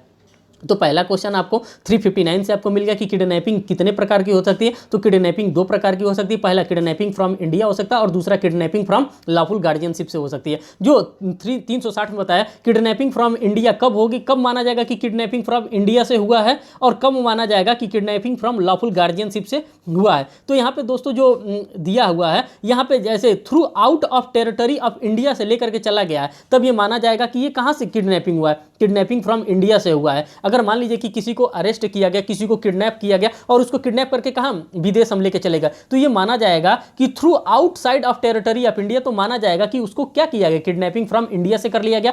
और जब हम 361 की बात करते हैं जिसमें किडनैपिंग फ्रॉम लॉफुल गार्जियनशिप की बात करते हैं, तो दोस्तों यहाँ पे 2 एज दिया है। अब वो एज किसके लिए दिया है, एक मेल के लिए दिया है और एक फीमेल के लिए दिया है। तो जो मेल का जो एज है वो 16 साल से कम हो और फीमेल का जो एज हो वो 18 साल से कम हो। यहाँ पे 2 क्लॉज आप लर्न करके रखिएगा। मेल जो होंगे वो 16 साल से कम होंगे, 16 साल से कम होंगे, और जो फीमेल होंगी वो 18 साल से कम होंगी। अगर इस प्रकार से किसी को किडनैप किया गया है तो हम लोग मानेंगे कि वो 361 में किडनैपिंग फ्रॉम लॉफुल गार्जियनशिप में हो गई हैं। और इसको क्या कहते हैं, शुद्ध हिंदी भाषा में इसको कहा जाता है झांसा देना। कोई झांसा दे करके उनको बहका के, फुसला करके, इंटाइस करके उनको लेकर के चला गया। तो मैं उम्मीद करता हूं 359 में किडनैपिंग के बारे में आप लोगों ने देख लिया। किडनैपिंग 2 प्रकार का होता है, एक किडनैपिंग फ्रॉम इंडिया और एक kidnapping from lawful guardianship. Kidnapping from India में होता है कि हाँ, इंडिया से बाहर किडनैप करके 360 में बाहर वो लेकर के चला गया, तो किडनैपिंग फ्रॉम इंडिया हो गया। और 361 में बात करते हैं kidnapping from lawful guardianship, means कि इसमें किसी को झांसा दे करके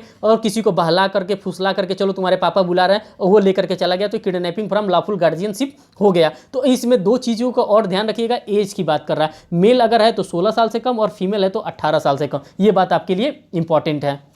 अब हमारे पास जो इंपॉर्टेंट सेक्शन आ जा रहा है वो 362 आ रहा है, जिसमें अबडक्शन के बारे में बात किया जा रहा है कि अबडक्शन क्या होता है। अब किसको अबडक्शन कहते हैं, अपहरण के बारे में बात कर रहा है। यहाँ पे क्या होना चाहिए, एज अपहरण यहाँ पे किसी का भी हो सकता है, मेजर के केस में भी मेजर का भी अपहरण हो सकता है। लेकिन अभी आप लोगों ने किडनैपिंग देखा है, किडनैपिंग फ्रॉम इंडिया देखा है, किडनैपिंग फ्रॉम लॉफुल गार्जियनशिप देखा है। लेकिन अब हम यहाँ पे डील कर रहे हैं 362 में अबडक्शन के बारे में। अबडक्शन किसी का भी दोस्तों हो सकता है, यहाँ पे किसी भी प्रकार का एज नहीं दिया है। बाई फोर्स करके यहाँ पे क्या किया जा सकता है, उसको गाड़ी में बैठा करके और उसको क्या कर सकता है, इंटाइस करके उसको लेकर के भाग जाया जाता है। तो यही अबडक्शन के बारे में, अपहरण के बारे में बताया जा रहा है 362 में। और 363 में जो हमारा दोस्तों दिया है पनिशमेंट फॉर किडनैपिंग की, क्या पनिशमेंट होगा किडनैपिंग का, तो यहाँ पर देख सकते हैं आप, यहाँ पे पनिशमेंट 7 ईयर के बारे में बता रहा है कि यहाँ पनिशमेंट जो होगा किडनैपिंग का वो 7 साल का यहाँ पे पनिशमेंट के बारे में बता रहा है। अब हमारे लिए इसमें दोस्तों बहुत चीज़ें इंपॉर्टेंट नहीं है। अब 364A आप देख सकते हैं, जो कि थोड़ा सा इंपॉर्टेंट हो सकता है, कभी कभार क्वेश्चन में पूछा जा सकता है, क्योंकि ये अमेंडेड सेक्शन है 364A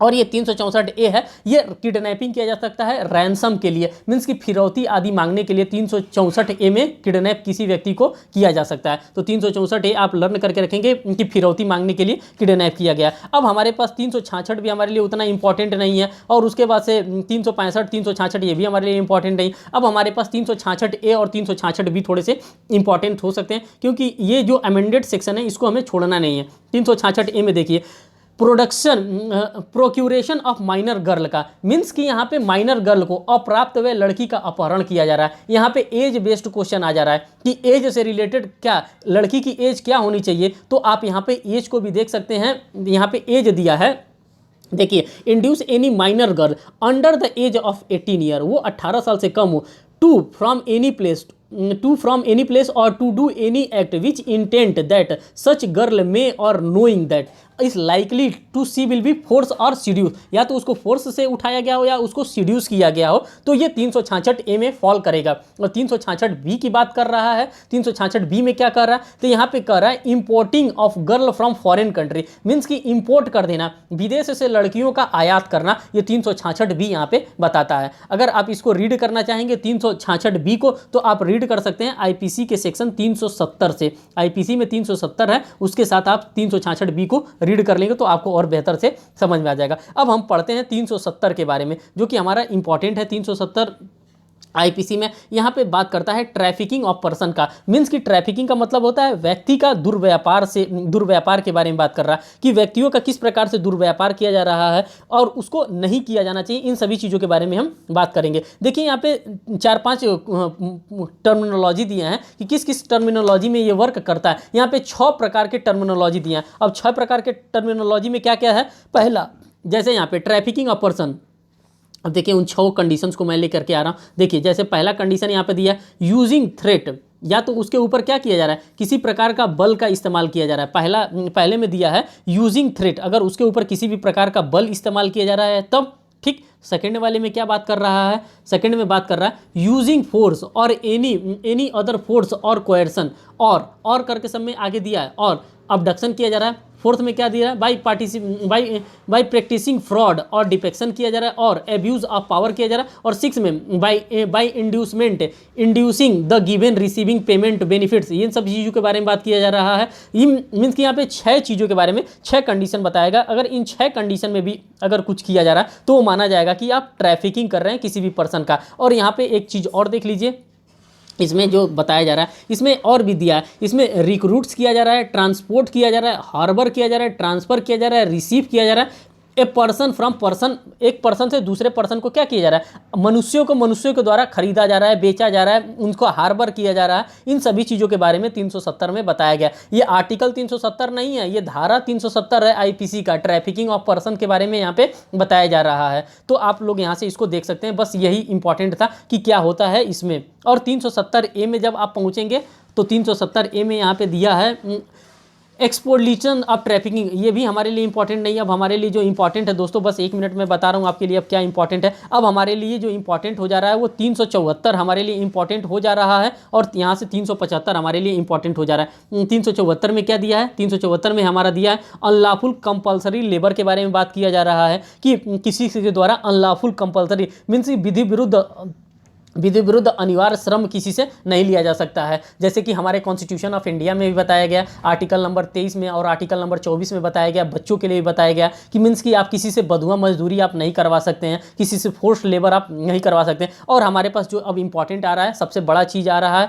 जो कि 375 आ रहा है, जिसमें रेप के बारे में डिफाइन किया गया। A man is said to commit rape if, अगर इस प्रकार से अगर इस सिचुएशन में अगर वो फॉल कर रहा है तो माना जाएगा उस व्यक्ति के द्वारा क्या किया गया, रेप का ऑफेंस कमिट किया गया है। और इसमें दोस्तों एक 1983 में 1983 में एक कॉन्स्टिट्यूशनल अमेंडमेंट किया गया था, और इस कॉन्स्टिट्यूशनल अमेंडमेंट को कर करके इसमें क्या डाला गया था, इसमें कस्टोडियल रेप के भी कॉन्सेप्ट को इसमें इंक्लूड किया गया था। किसके अंतर्गत, रेप के टॉपिक के अंदर ये भी किया गया था। और वो केस का नाम क्या है, Tukaram versus state of Maharashtra का केस है। और उस केस का नाम और किस नाम से जानते हैं, मथुरा रेप केस के नाम से भी इसमें आप जानते हैं। और इसके साथ साथ मैं आपको इसमें जितने अमेंडमेंट हुए उन सभी अमेंडमेंट को पहले मैं आपको बता रहा हूँ। 2013 में भी इसमें व्यापक तौर पे अमेंडमेंट हुए थे, जो कि निर्भया रेप केस के बाद इसमें अमेंडमेंट किया गया। किसमें, रेप के प्रोविजन में, जो कि सेक्सुअल ऑफेंस से रिलेटेड है। उसके बाद से इसमें कब अमेंडमेंट किया गया, तो इसमें अमेंडमेंट की बात अब जो की गई थी, अब अभी जेएस वर्मा कमेटी बैठी थी, और उस जेएस वर्मा कमेटी के द्वारा भी इसमें कुछ सुझाव दिया गया, उसमें भी अमेंडमेंट किया गया।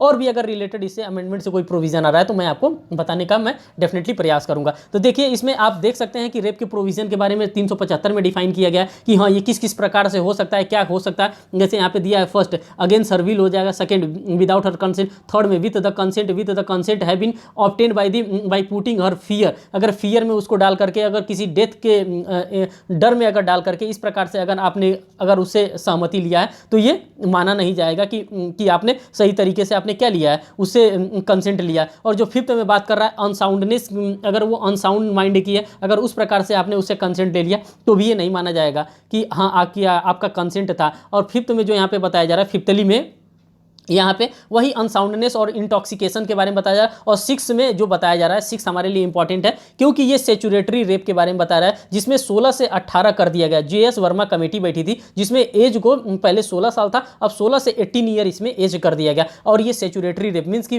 वैधानिक तरीके से जो रेप होता है उसके बारे में 6 क्लॉज में बता रहा है। और 7 क्लॉज में जो बता रहा है इसमें when she is unable to communicate consent, अगर वो अनेबल रहती है, जैसे गूंगी है, बहरी है, आंख उसको नहीं दिखाई दे रहा है, तो वो उसके द्वारा कंसेंट, इसमें कंसेंट नहीं माना जाएगा। ये पूरे प्रोविजंस के बारे में बताया गया। इसका एक्सप्लेनेशन दिया है, एक्सप्लेनेशन 1 में आप देख लीजिए। जो एक्सप्लेनेशन 1 में बताया जा रहा है इसमें वेजाइना के बारे में बताया जा रहा है, वेजाइना मीन्स की वेजिना के बारे में बताया जा रहा है फीमेल के। और जो एक्सप्लेनेशन 2 है इसमें बताया जा रहा है नो कन्फेशन के बारे में बता रहा है कि मीन्स किसी प्रकार का इसमें कन्फ्यूजन हो जाता है, उस कन्फ्यूजन के बारे में बताया जा रहा है। देखिए यहाँ पे अनवोकल और वॉलेंटरली एग्रीव्ड के बारे में यहाँ पे बताया जा रहा है, एक्सप्लेनेशन नंबर इसके 2 में। ठीक, अब जो हमारे पास आ जा रहा है, अब इसमें दोस्तों इतना इंपॉर्टेंट चीज़ नहीं। अब इसके 376 को देख लीजिए, पनिशमेंट फॉर रेप, रेप का पनिशमेंट क्या है, इन सब चीज़ों को आप लोगों ने देखा ही होगा। 2013 में क्या था, जब ये निर्भया का रेप कांड हुआ था, उसके बाद से इसमें व्यापक तौर से अमेंडमेंट हुआ था। और जो इसका जो पनिशमेंट था उसको अब बहुत ज़्यादा पनिशमेंट को बढ़ा दिया गया। और वो कमेटी कौन थी जो 2013 में, तो वो जेएस वर्मा कमेटी के द्वारा ये सभी चीज़ों पे बात किया गया था। उसके बाद से इसमें उन्नाव रेप केस आया था, फिर कठुआ कांड का रेप केस आया था, फिर इसमें आप चाहेंगे तो और भी केस लॉ है जो आप इसको इंक्लूड कर सकते हैं। तो 376 का जो पनिशमेंट है आप खुद भी देख सकते हैं। और इसमें जो 376 के पनिशमेंट में जो ये सब पनिशमेंट है, जिसमें 376A है, 376B है, हाँ ये सब थोड़े से आपके लिए इंपॉर्टेंट हो जाते हैं। 376A में किस प्रकार का पनिशमेंट होता है, तो किसी महिला को वेजिटेटिव स्टेट में पहुंचा देना, जैसे अरुणा रामचंद्र शानबाग का केस आ जाता है, तो ये 376A में ही फॉल करेगा कि उनके साथ किसी के द्वारा अगर उनके ऊपर रेप का कमिट ऑफेंस किया गया था, तो उनको क्या हुआ था, उनका जो वो वेजिटेटिव स्टेट में चली गई थी, 30 से 37 साल तक वो बीच में वो वेजिटेटिव स्टेट में थी, तो 376A उस पर फॉल कर रहा है। 376A भी अब क्या कह रहा है, और उसके बाद से 376B क्या कह रहा है, ये सभी चीज़ों को आप थोड़ा सा देख लेंगे कि हाँ किस प्रकार से ये काम कर रहा है। और 376C में जो बात कर रहा है वो अथॉरिटी में, अगर कोई महिला किसी पुलिस स्टेशन में जाए, किसी अथॉरिटी में, अगर वहाँ पे उसके साथ इस प्रकार के ऑफेंस किए जा रहे हैं तो वो 376C में फॉल करेगा। फिर 376 जो डी जो हमारा फॉल करता है वो गैंग रेप के मामले में फॉल करता है कि हाँ इसी को हम लोग मानते हैं कि हाँ ये अगर इस प्रकार के ऑफेंस हो गए तो इसमें गैंग रेप हो जाता है। और इसमें साथ साथ क्या हम देख लेते हैं, इसमें सेक्शन नंबर 34 को भी देखते हैं। सेक्शन नंबर 34 कौन सी चीज़ का, इंडियन पिनल कोड का सेक्शन नंबर 34 को हम यहाँ पर देखते हैं, जिसमें एक्टिव मीन्स की क्या कहते हैं, एक्टिव पार्टिसिपेशन की बात की जाती है, कॉमन इंटेंशन की बात की जाती है, वो सभी चीज़ों को हम 376 डी में यहाँ पे फॉल करते हैं। और हमारे पास 376 ई आ जाता है, उसको भी आप लोग देख लेंगे कि हाँ 376, और उसके बाद से जो अमेंडमेंट करके आया था उन सभी को आप देख लेंगे। फिर यहाँ पे अब आता है अननेचुरल ऑफेंसेस के बारे में बात करते हैं। अब अननेचुरल ऑफेंसेस क्या होता है, इसको पहले मैं आपको केस के हायरार्की से बताना चाहूँगा कि अननेचुरल केस क्या होता है, जिसमें कि नाज फाउंडेशन का केस आया था। पहला केस नाज फाउंडेशन का केस आया था, दूसरा सुरेश कुमार कौशल का केस आया था, तीसरा NALSA versus union of India का 2014 में केस आया था। फिर उसके बाद से Puttaswamy, retired justice Puttaswamy versus union of India का केस आया था। फिर उसके बाद से जो नेक्स्ट केस आया था नौतेज सिंह जौहर वर्सेस यूनियन ऑफ इंडिया का केस आया था। और ये क्या था, ये प्राकृतिक विरुद्ध अपराध था। और ये किस केस में बता दिया गया था, नौतेज सिंह जौहर वर्सेस यूनियन ऑफ इंडिया में। इसको अनकॉन्स्टिट्यूशनल कर दिया गया दोस्तों, अनकॉन्स्टिट्यूशनल पार्शियल किया गया, पूर्ण रूप से इसको अनकॉन्स्टिट्यूशनल नहीं किया गया है। ये अननेचुरल ऑफेंसेस हैं, जो कि हमारे चैप्टर नंबर 16 का सबसे लास्ट सेक्शन है, जिसको अननेचुरल ऑफेंसेस के नाम से हम लोग जानते हैं। बस इसमें आपसे कभी कभार क्वेश्चन पूछ देगा कि क्या ये पूर्ण रूप से पार्शियल अनकॉन्स्टिट्यूशनल कर दिया गया, नहीं, तो ये पूर्ण रूप से कॉन्स्टिट्यूशनल अनकॉन्स्टिट्यूशनल नहीं किया गया, ये पार्शियल रूप से अनकॉन्स्टिट्यूशनल किया गया। इसलिए पार्शियल रूप से, क्योंकि अगर कंसेंट के साथ करना चाहता है, कहीं किसी रूम में आप लोग अननेचुरल ऑफेंस करना चाहते हो तो आप करिए, आपका स्वागत है, लेकिन आप बाहर नहीं कर सकते हैं। तो ये बात, ये पूरा हायरार्की था केस में, ये केस पे ही अननेचुरल ऑफेंसेस जो था वो डील कर रहा था। अब हम नेक्स्ट चैप्टर देखते हैं, चैप्टर नंबर 17 में यहाँ पे देखते हैं of property, of offences against property के बारे में हम बात करते हैं, जो 378 में है दोस्तों।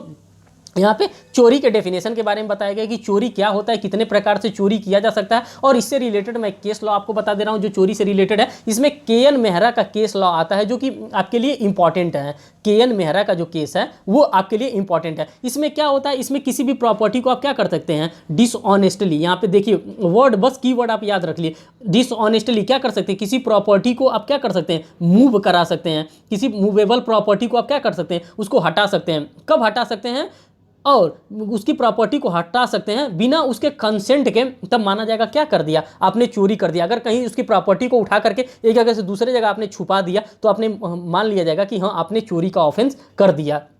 इसमें एक्सप्लेनेशन दिया है, इसका 1 2 3 4 5 एक्सप्लेनेशन दिया है दोस्तों। पांचों एक्सप्लेनेशन मैं शॉर्ट में आपको बताने का कोशिश कर रहा हूँ। देखिए एक्सप्लेनेशन ए में है, a thing is long as it is attached to the earth. अगर कोई चीज़ जमीन से जुड़ी हुई है तो भी माना जाएगा कि हाँ वो थेफ्ट में आ रहा है। सेकंड एक्सप्लेनेशन में बता रहा है, सेकंड वाले में बता रहा है, एक ही एक्ट से सेपरेट और मूव कराया गया, मीन्स कि एक ही ऐसा एक्ट हो जिसको सेपरेट कर दिया गया, सिवरेंस कर दिया गया और उसे मूव करा दिया गया हो, तो वो क्या हो जाता है, ये भी चोरी हो जाता है। तीसरे में बताया जा रहा है, जैसे गाय होती है, गाय को बांध के रखा जाता है, गाय का आप पगहा खोल देते हैं, मीन्स कि उसकी रस्सी खोल देते हैं, तो क्या हो जाती है, वो चली जाती है, तो मान लिया जाता है कि आपने गाय का क्या कर दिया, चोरी करा दिया, चाहे चोरी कर लिया। फिर फोर्थ वाले में बताया जा रहा है, एनिमल को मूव करा दिया। अगर किसी तरह से एनिमल कहीं खड़ा है, आप हट हट हट हट आगे चल आगे चल, उसको बोल दिए, वो निकल गया, तो ये क्या मान लिया जाएगा, चोरी मान लिया जाएगा। फिर उसके बाद से जो एक्सप्लेनेशन इसका पांचवा है, इसमें एक्सप्रेस और इम्प्लाइड की बात कर रहा है, इसमें किसी भी प्रकार के कंसेंट के बारे में बात नहीं कर रहा है। तो 378 आपने देख लिया, 378 में चोरी के बारे में बात कर रहा था। अब 379 में जो है दोस्तों, इसके पनिशमेंट के बारे में बात कर रहा है। इसका पनिशमेंट कितना होता है 379 में, तो 3 साल के इसके पनिशमेंट के बारे में बताया जा रहा है। 379 में इसके पनिशमेंट के बारे में बात कर रहा है। फिर अब 380 को आप लोग देख लीजिए। 380 में यहाँ पे क्या कर रहा है, थेफ्ट इन ड्वेलिंग हाउसेस में अगर किसी के द्वारा कर रहा है तो यहाँ पे 7 साल के पनिशमेंट के बारे में बताया जा रहा है। 379 में 7 साल का पनिशमेंट। 380 में क्या कह रहा है, 380 हमारे लिए उतना इंपॉर्टेंट नहीं है। हाँ 380 में, हाँ 379 में ये 3 साल का पनिशमेंट है दोस्तों, यहाँ पे गड़बड़ हो गया। 379 में जो 3 साल का पनिशमेंट है, और ये 379 में पनिशमेंट किस चीज़ का है, थेफ्ट का, चोरी का पनिशमेंट है। और 380 में थेफ्ट इन ड्वेलिंग हाउस में, इसमें 7 साल का पनिशमेंट है, ड्वेलिंग हाउस में 7 साल का पनिशमेंट है। 381 में क्या है, थेफ्ट बाई क्लर्क और सर्वेंट बाय द प्रॉपर्टी, इसमें दोस्तों इसमें भी 7 साल का पनिशमेंट है। और जो हमारे लिए अब इंपॉर्टेंट नहीं है, अब हमारे लिए 383 इंपॉर्टेंट हो जाता है, जिसमें कि एक्सटॉर्शन के बारे में बात करता है। एक्सटॉर्शन क्या होता है, उद्यापन क्या होता है। उद्यापन का मतलब पूजा पाठ नहीं होता है, उद्यापन का मतलब होता है किसी को फियर में डाल करके उससे क्या करना, उसकी प्रॉपर्टी को जब्त कर लेना, इसी को हम लोग एक्सटॉर्शन कहते हैं, इसी को एक्सटॉर्ट करते हैं। जैसे हम लोग हाईवे पे जा रहे हैं, हाईवे पे किसी ने हमको पिस्टल दिखा करके, गन दिखा के हमारी प्रॉपर्टी को क्या करता है, ले लेता है, तो ये हमको क्या कर रहा है, वो एक्सटॉर्ट कर रहा है। इसमें क्या होता है, putting a person into fear और इंजरी। इसके आप की पॉइंट को देखते रहिएगा। Putting a person into fear and injury, second इसमें क्या करता है, हमको डिसऑनेस्टली इंड्यूस किया जाता है। और तीसरा क्या किया जाता है, हमसे हमारे मनी को और हमारे वैल्यूएबल सिक्योरिटी को हमसे क्या करा जाता है, चौथे नंबर पे हमसे डिलीवर्ड करा लिया जाता है। अगर इस प्रकार का कार्य किया जाता है तो हम मान के चलते हैं कि हमारे साथ 383 हो गया, मीन्स की एक्सटॉर्शन हमारे साथ हो गया, हमारे साथ उद्यापन हो गया। और इसमें एक चीज़ और आपको बता देना, इसमें मूवेबल एंड इमूवेबल दोनों का एक्सटॉर्शन हो सकता है। यहाँ से भी कभी कभी क्वेश्चन पूछ लिया जाता है, क्या एक्सटॉर्शन सिर्फ मूवेबल का होगा, नहीं, तो दोनों का एक्सटॉर्शन किया जा सकता है, मूवेबल का भी और इमूवेबल का भी। फिर उसके बाद से 384 में 384 में पनिशमेंट फॉर एक्सटॉर्शन के बारे में बात कर रहा है कि हाँ क्या पनिशमेंट होगा एक्सटॉर्शन का, ये भी हमारे लिए उतना इंपॉर्टेंट नहीं है। अब दोस्तों हमारे पास आ जाता है 390, जिसमें हम रॉबरी की बात करते हैं कि रॉबरी क्या होता है, किस प्रकार से कोई रॉबरी कर सकता है। तो इसका जो डेफिनेशन है वो 390 में रॉबरी के बारे में बताया गया है। और जो हमारा रॉबरी के बारे में 390 में बताया गया, इसमें 10 साल की सजा के बारे में बताया जाता है कि हाँ इसमें अगर रॉबरी कोई करता है तो उसको 10 साल की सजा मिलेगी। और बात करते हैं डकैती के, डकैती कहाँ पे होता है, तो 391 में 391 में हमारा डकैती के बारे में बताया गया। और डकैती दोस्तों यहाँ पे नंबर से रिलेटेड है, कितने नंबर लोग रहेंगे, 5 या मोर पर्सन रहेंगे तभी उसको माना जाएगा कि वो डकैती हुआ है। और इसमें कॉन्जॉइंटली इसमें कमिट किया गया, मीन्स कि सभी की सहभागिता से उसको कॉन्जॉइंटली कमिट किया गया, मीन्स कि सभी की सहभागिता से वो किया गया हो, तभी मानेंगे कि हाँ यहाँ पे डकैती का ऑफेंस क्या किया गया, कमिट किया गया हो। और सबसे मेन इंपॉर्टेंट है, व्हेन 5 और मोर पर्सन कॉन्जॉइंटली कमिट और अटेम्प्ट टू कमिट और aid to the commit of robbery they are guilty of dacoity, तब उसको माना जाएगा कि हाँ उन्होंने क्या कर दिया है, उन्होंने डकैती कर दिया है। तो 391 में आपने डकैती देख लिया और 392 में आप पनिशमेंट फॉर डकैती देख ले, 392 में डकैती के पनिशमेंट को आप देख सकते हैं। अब हमारे लिए जो इंडेक्स पॉइंट ऑफ व्यू से लिए इंपॉर्टेंट है वो अब हमारे पास आ जा रहा है 403 आ जा रहा है, मीन्स कि डिसऑनेस्टली मिसअप्रोप्रिएशन ऑफ प्रॉपर्टी की बात कर रहे हैं। फिर अब 403 में हम क्या देखते हैं, 403 एक मिनट, हाँ देखिए 403 में हमारे लिए इंपॉर्टेंट है डिसऑनेस्टली मिसअप्रोप्रिएशन ऑफ प्रॉपर्टी, कि हम किस प्रकार से डिसऑनेस्टली किसी की प्रॉपर्टी को संपत्ति से उनके संपत्ति का दुर्विनियोग करेंगे। इसमें सबसे पहला एलिमेंट होना चाहिए, पहले डिसऑनेस्टली होना चाहिए हमारा, यहाँ पे आप मिलाते जाइए, डिसऑनेस्टली होना चाहिए। फिर डिसऑनेस्टली किस क्या करेंगे, हम उनके प्रॉपर्टी को मिस अप्रोप्रिएट करेंगे, मीन्स अकाउंट में ऑन यूज़ के लिए जो वो अकाउंट रखे हैं, जैसे कि मान के चलिए कि हम किसी ऑफिस में काम कर रहे हैं, वहाँ पे अकाउंट रखा है, रजिस्टर्ड अकाउंट रखा है, जो बिल कटवा रहा है उसके लिए अलग रख रहे हैं, जो बिल नहीं कटवा रहा है उसके लिए अलग रजिस्टर रख रहे हैं। और मूवेबल प्रॉपर्टी यहाँ पे बात कर रहा है, तो यही जो मूवेबल प्रॉपर्टी है उसी के साथ अगर हम डिसऑनेस्टली काम कर रहे हैं तो ये माना जाएगा dishonestly miss appropriation of property, हम लोगों ने सेक्शन नंबर 403 का ऑफेंस कमिट किया है। और इसकी जो सज़ा होती है वो 2 साल की सज़ा होती है। ठीक, अब हम बात करते हैं जो हमारे लिए नेक्स्ट इंपॉर्टेंट आ जाएगा वो हमारे लिए 405 आ जाएगा, जिसमें क्रिमिनल ब्रीच ऑफ ट्रस्ट के बारे में बात किया जाता है कि दोस्तों ये क्रिमिनल ब्रीच ऑफ ट्रस्ट क्या होता है, ये किस प्रकार से होता है। तो ये जो क्रिमिनल ब्रीच ऑफ ट्रस्ट होता है ये एनी प्रॉपर्टी के लिए होता है, ये मूवेबल और इमूवेबल प्रॉपर्टी के लिए होता है। 2 पर्सन का रोल होता है, अगर criminal of breach of trust करना होता है तो यहाँ पे 2 पर्सन का रोल होता है, मीन्स कि 2 पर्सन को होना जरूरी है। इसमें पहला चीज़ होना चाहिए डिसऑनेस्टली होना चाहिए, और पहला चीज़ डिसऑनेस्टली होना चाहिए, दूसरा चीज़ इसमें मूवेबल प्रॉपर्टी का होना अनिवार्य है। तब हम मान लेंगे कि 405 हमारे साथ क्रिमिनल ब्रीच ऑफ ट्रस्ट का ऑफेंस कमिट हो गया। हमारे प्री पॉइंट ऑफ व्यू से यही हमारे लिए इंपॉर्टेंट है। अब इससे ज़्यादा हम घुसेंगे तो फिर सेशन बहुत लंबा हो जाएगा, आपके लिए भी थोड़ा सा समस्या हो जाएगा। अब हम बात करते हैं 410, जिसमें स्टोलन प्रॉपर्टी की बात की जाती है। दोस्तों स्टोलन प्रॉपर्टी क्या होता है, कौन चुराता है स्टोलन प्रॉपर्टी, तो 410 यहाँ पर आप देखिए स्टोलन प्रॉपर्टी क्या होता है। अब किसको हम कहेंगे स्टोलन प्रॉपर्टी होता है, ये 5 तरीके से होता है। बाई थेफ्ट होता है, यहाँ पर देखते रहिएगा आप, जो स्टोलन प्रॉपर्टी होता है आप लोग यहाँ पे अपने बेयर एक्ट में मार्क करते रहिए, मैं वर्ड बोल रहा हूँ। बाई थेफ्ट होता है, बाई एक्सटॉर्शन होता है, बाई रॉबरी होता है, बाई क्रिमिनल मिस अप्रोप्रिएशन, और in respect of trust, means कि अगर इन सभी चीज़ों के साथ हो रहा है तो हम लोग मानेंगे कि हमारी प्रॉपर्टी का क्या हो रहा है, स्टोलन प्रॉपर्टी हो गया। यहाँ पे 5 तरीकों के बारे में बताया गया कि हाँ अगर इन 5 तरीकों में अगर ये फॉल कर गया तो मैं मान लूँगा कि हमारी प्रॉपर्टी क्या हो गई, चोरी हो गई, चुराई हुई संपत्ति मान ली जाएगी। अब हम इसमें बहुत आगे देखते हैं। अब हमारे पास 415 आ रहा है, जिसमें चीटिंग के बारे में बताया जा रहा है कि चीटिंग क्या होता है, कोई व्यक्ति कब किसी के साथ चीटिंग कर सकता है। तो चीटिंग बॉडी का हो सकता है, बॉडी में हो सकता है, माइंड में हो सकता है, रेपुटेशन की क्षति है, मीन्स कि बॉडी की, माइंड की और रेपुटेशन की क्षति होती है। लेकिन जब हम चीटिंग की बात करते हैं तो यहाँ पे इंटेंशनली इंड्यूस किया जाता है, किसी भी व्यक्ति को इंटेंशन होता है उसको इंड्यूस करने के लिए। और ये किसकी चीटिंग हो सकती है, मूवेबल और इमूवेबल दोनों चीज़ों की यहाँ पे चीटिंग हो सकती है। ये आपके लिए इंपॉर्टेंट है। तो अब इसमें हम बहुत ज़्यादा टाइम नहीं लेते हैं, बस ये इंडेक्स पॉइंट ऑफ व्यू से याद रखिएगा कि चीटिंग होता है। और चीटिंग बाय पर्सोनेशन 416 में दिया है कि मीन्स की पर्सोनेशन के द्वारा किस प्रकार से चीटिंग हो सकता था। ये सेक्शन नंबर 416 में बताया गया है कि पर्सोनेशन से हम किस प्रकार से चीटिंग कर सकते हैं। अब हमारे पास चीटिंग 420 आ रहा है, cheating and dishonestly inducing deliver of property. अगर हम लोगों ने चीटिंग कर लिया है तो उस प्रॉपर्टी को डिसऑनेस्टली किस प्रकार से दूसरे को हम सौंपते हैं, तो वो 420 में हमको बताया है। अब हमारे पास आ रहा है 425 जो कि हम मिसचीफ के बारे में बता रहा है। मिसचीफ का मतलब होता है शरारत करना, किसी के साथ रिश्ती करना, इसी को हम मिसचीफ कहते हैं। मिसचीफ में क्या बता रहा है, इसमें 3 मंथ की सजा होती है और फाइन और बोथ दोनों हो सकता है। और मिसचीफ में क्या होता है, शरारत होता है, रॉन्गफुल लॉस किया जाता है और किसी को रॉन्गफुल डैमेज किया जाता है। जैसे कि मान लीजिए किसी की गाड़ी खड़ी है, अब हम चाबी एक ईंटा उठाए और ईंट से उनके गाड़ी पे क्या कर दिए, स्क्रैच लगा दिए, तो हमने क्या कर दिया, हमने उनका कुछ ज़्यादा लॉस थोड़े नहीं किया, हमने अपने लिए फ़ायदा भी कुछ नहीं किया, उनका क्या कर दिया, थोड़ा सा मैं शरारत किया और उनका क्या हो गया, ज़्यादा नुकसान हो गया। इसी को रिश्ती मिसचीफ कहा जाता है। उनके गाड़ी पर मैंने स्क्रैच लगा दिया, उनके गाड़ी को मैंने सीट को ब्लेड से काट दिया, तो ये क्या हो गया, ये रिश्ती हो गया। इसी को रिश्ती का ऑफेंस कहते हैं, इसी को मिसचीफ शरारत कहते हैं। अब हमारे पास आ जाता है जो 441 जो कि क्रिमिनल ट्रेसपास की बात कर रहा है। 441 जो एग्जामिनेशन में आएगा उसको हम डील कर रहे हैं। 441 में हमारा क्या आ जा रहा है, क्रिमिनल ट्रेसपास के बारे में बात कर रहा है कि क्रिमिनल ट्रेसपास क्या होता है, आपराधिक अतिचार क्या होता है। आपराधिक अतिचार ये होता है कि किसी सामान को किसी कब्जे से निकालकर दूसरे कब्जे में रख देना। इसमें इंटेंशन टू कमिट ऑफेंस होता है। जो 441 होता है, जो इसका कीवर्ड होता है, इसमें इंटेंशन टू कमिट ऑफेंस, इसमें हमारा उद्देश्य होता है कि मैं ऑफेंस को कमिट करूंगा।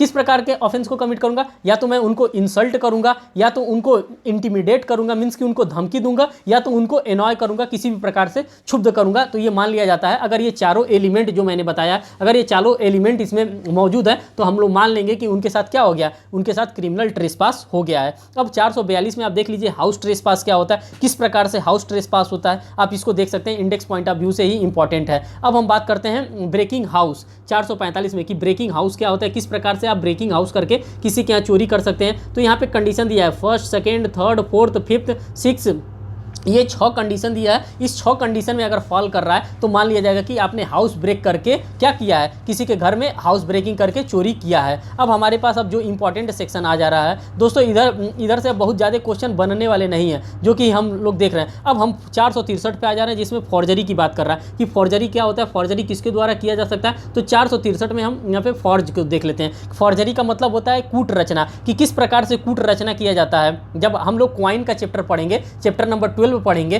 तो उसमें हमको बताया गया है कि क्वाइन के साथ किस प्रकार से कूटकरण किया जाता है, किस तरह से कूट रचना किया जाता है। इसका जो पनिशमेंट होता है 2 साल का होता है और फाइन और बोथ, इसमें इसका फाइन दिया जाता है, जो कि फॉर्ज का है। 463 में हमको बताया, 463 में हमको डिफाइन किया गया। अब हम दोस्तों यहाँ पर देखते हैं जो हमारे लिए इंपॉर्टेंट हो जाता है, जो हमारे एग्जामिनेशन में पूछा जाएगा। हम ज़्यादा आपका टाइम नहीं ले रहे हैं। तो 467 में forge of valuable security will etcetera की बात कर रहा है, मीन्स कि 467 में 467 में क्या दिया है, और 467 में आप यहाँ पर देख सकते हैं forge of valuable security will etcetera के बारे में बात कर रहा है। यहाँ पे जो पनिशमेंट दिया है वो 10 साल के पनिशमेंट के बारे में बताया गया 467 के अंतर्गत। उसके बाद से अब हमारे पास अब आ जाता है, अब हम देखेंगे 499 को हम यहाँ पर देखेंगे। 499 नहीं, अभी और भी एक आध सेक्शन हम देख लेते हैं जो हमारे लिए लगता है। 498 ए काउंटरफिटिंग करेंसी, ये हमारे लिए उतना इंपॉर्टेंट है नहीं।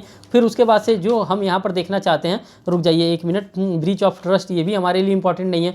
यहाँ पे हाँ 493 देखिए, chapter number 20 of offences relating to marriage, 493 को हम यहाँ पर देखते हैं। 493 में क्या कह रहा है, एक मिनट, 493 491 492, हाँ 493 की यहाँ पे बात करते हैं। Chapter number 20 of offences relating to marriage से है, cohabitation cause by a man deceitful inducing a belief of lawful marriage, means कि यहाँ पे बात कर रहा है विधिपूर्ण विवाह का प्रवंचना से विश्वास उत्प्रेरित करने वाले पुरुष द्वारा कारित सहवास के बारे में यहाँ पे बात कर रहा है। और यहाँ पे मैं आपको एक केस लॉ भी बताना चाहूँगा जो 493 से लेकर के 494 के बीच में फॉल करता है। सरला मुदगल का केस भी है, वो कभी कभार केस आपसे पूछ देता है कि ये केस किससे फॉल करता है। इसमें यह बताया जा रहा है 494 में डाइवोर्स के बाद कोई भी दूसरी शादी कर सकता है, 494 में ये बात बताई जा रही है, 494 की हम बात कर रहे हैं। तो इसमें डाइवोर्स हो जाने के बाद कोई भी दूसरा विवाह कर सकता है, नेचुरल डेथ हो जाने के बाद कोई दूसरा विवाह कर सकता है, 7 साल तक लगातार नहीं देखने जाने पर वो व्यक्ति क्या कर सकता है, 494 में दूसरा विवाह कर सकता है, यही 494 में बताया गया। और 493 में ये बताया जा रहा है डिसीटफुल मीन्स जा करके, डिसीटफुल तरीके से मीन्स धोखा दे करके किसी महिला के साथ कोहैबिटेशन करना, वो 493 में हमको बता रहा है। बस यही यहाँ पे इंपॉर्टेंट था। और एडल्ट्री का जो ग्राउंड है जिसमें Joseph Shine versus union of India का केस आ रहा है 497, ये तो आपके लिए इंपॉर्टेंट है, ये तो आप लोगों को याद भी होगा कि एडल्ट्री किसमें दिया है, एडल्ट्री 497 में दिया गया है, जिसको जारकर्म के बारे में बात करते हैं। इसमें Soumitra versus union of India का एक केस भी आया था, उस केस को भी आप लोग देख सकते हैं। तो ये एडल्ट्री बस Joseph Shine versus union of India के केस के नाम से आप लोग याद रखिएगा, ठीक। और उसके बाद से 498A आ जाता है कि जो कि हमारा एक चैप्टर डाला गया है, 20A नाम से एक चैप्टर डाला गया है। इसमें क्या होता है, इसमें एक्टस रिया प्लस मेंस रिया ये दोनों चीज़ यहाँ पे इन्वॉल्व रहता है। इसमें क्या किया जाता है, हेल्थ को मीन्स की फिजिकल हेल्थ को और उसके मेंटल हेल्थ को, उसके ग्रेव इंजरी, उसके लिम्ब को, उसके अंग को, किसी आर्गन को यहाँ पे क्या किया जाता है, क्रुएल्टी किया जाता है। और उसके अंग को क्या किया जाता है, यहाँ पे किसी प्रकार से क्षुब्ध किया जाता है, मीन्स कि उसको चोटिल किया जाता है। और किस चीज़ के लिए, डावर के डिमांड के लिए, और उसके ऊपर हरासमेंट किया जाता है, क्रुएल्टी किया जा सकता है, क्रुएल्टी किया जा सकता है against women marriage, husband and relative के द्वारा भी यहाँ पे क्या किया जाता है, 498A में क्रुएल्टी किया जाता है। मैंने क्रुएल्टी के चैप्टर को अच्छे से डील किया है, आप हमारे दूसरे वीडियो में भी जाकर देख सकते हैं। अब हमारे पास 499 आ जाता है जिसमें हम बात करते हैं डेफेमेशन की। और ये डेफेमेशन में दोस्तों यहाँ पे 10 अपवाद दिए हैं, 10 तो एक्सेप्शन दिए हैं। उस एक्सेप्शन से क्वेश्चन बनता है कि किस एक्सेप्शन में क्या क्या बात है। यहाँ पे लीबल और सैलेंडर की हम लोग बात करते हैं, जो कि लीबल का मतलब होता है रिटेन तरीके से अगर किसी के ऊपर हम वो ऑफेंस लगाते हैं, किसी को डिफेम करते हैं, तो वो लीबल होता है। और सैलेंडर का मतलब होता है कि मीन्स की परमानेंट नेचर का अगर कुछ हो जाता है तो उसको हम सैलेंडर के नाम से जानते हैं। कभी कभी आपसे पूछ देता है कि लीबल किस प्रकार का वो डिफेमेशन होता है, सैलेंडर किस प्रकार का डेफेमेशन होता है, जो कि टॉट का कॉन्सेप्ट होता है। 499 के साथ इसको पढ़ा जा सकता है। अब हमारे पास जो इंपॉर्टेंट आ जाएगा वो अब यहाँ पे 503 आ जा रहा है, जिसमें क्रिमिनल इंटिमिडेशन के बारे में बता रहा है कि हाँ क्रिमिनल इंटिमिडेशन क्या होता है। 503 को भी आप यहाँ पर देख सकते हैं, बस बेयर प्रोविजन इसका देख लीजिए कि हाँ 503 में क्या कर रहा है, क्रिमिनल इंटिमिडेशन की बात कर रहा है। अब उसके बाद से जो हमारे लिए इंपॉर्टेंट आ जा रहा है वो अब हमारा 509 आ जा रहा है, जिसमें कि 509 में क्या बताया जाए, मैंने आपको 354 के साथ 509 भी बताया था कि हाँ 509 में क्या बताया गया है। अब देखिए इसमें क्या कर रहा है, वर्ड, जेस्चर और एक्ट, या तो वर्ड के साथ, या तो जेस्चर के साथ, या तो एक्ट के साथ इंटेंड करना या किसी को इंसल्ट करना द मोडेस्टी ऑफ वोमेन से रिलेटेड है, जो कि मैंने रूपल देव बजाज वर्सेस केपीएस गिल का इसमें केस भी मैंने आपको 354 के साथ बताया था, वही सेम चीज़ इसमें भी बात कर रहा है। और जो लास्ट सेक्शन हमारे पास आ जा रहा है वो दोस्तों हमारा अटेम्प्ट से आ जा रहा है, of attempt of commit offences, जो कि सेक्शन नंबर 511 है, लास्ट सेक्शन है, जो कि यही हमारा लास्ट चैप्टर और चैप्टर नंबर ये 23 है। और इसमें अटेम्प्ट के बारे में बताया जा रहा है कि किसको माना जाएगा कि अटेम्प्ट हुआ है, किसको माना जाएगा कि अटेम्प्ट नहीं हुआ है। और एक और हमारे पास आ जाता है सेक्शन 510, जिसमें 24 घंटा का और 10 रुपये का सबसे कम कारावास और सबसे कम फाइन के बारे में बताया गया। पूछ लेता है कि 24 घंटे का और 10 रुपये का पनिशमेंट किसमें दिया है, तो दोस्तों ये 510 ऑफ इंडियन पिनल कोड में ये चीज़ें बताई गई हैं। तो दोस्तों इस प्रकार से हम इसको समाप्त करते हैं। और ये जो था इसमें मैं 511 का मैं आपको केस बता दे रहा हूँ। इसमें अभयानंद मिश्रा का केस है, फिर से एमएच जॉर्ज वर्सेस क्वीन का केस है, फिर उसके बाद से क्वीन वर्सेस मोहित का केस है, फिर आर वर्सेस गोविंदा का केस है, जो कि 511 में ये सभी केस लॉ फॉल होते हैं। और इसमें इलस्ट्रेशन दिया है, इलस्ट्रेशन ए और इलस्ट्रेशन बी। ये इलस्ट्रेशन ए और इलस्ट्रेशन बी को आप देख लीजिएगा, इससे क्वेश्चन बनता है। तो दोस्तों ये रहा हमारा पूरा आईपीसी का सीन, जो कि हम नेक्स्ट 2 पार्ट में हम इसको लेकर के आए हैं। और दोस्तों अभी आपको इसके बाद से अभी सीआरपीसी का भी मिलेगा। सीआरपीसी को भी मैं ऐसे ही इंडेक्स बेस्ड रीड करने वाला हूं, और आपको जहां से जो इंपॉर्टेंट लगे वो सारी चीज़ों को मैं यहां पे बताने वाला हूं। बहुत बहुत धन्यवाद दोस्तों वीडियो को वॉच करने के लिए। दोस्तों अगर आपको अच्छा लगे तो लाइक जरूर करिएगा और अपने दोस्तों तक शेयर जरूर करिएगा। Thank you.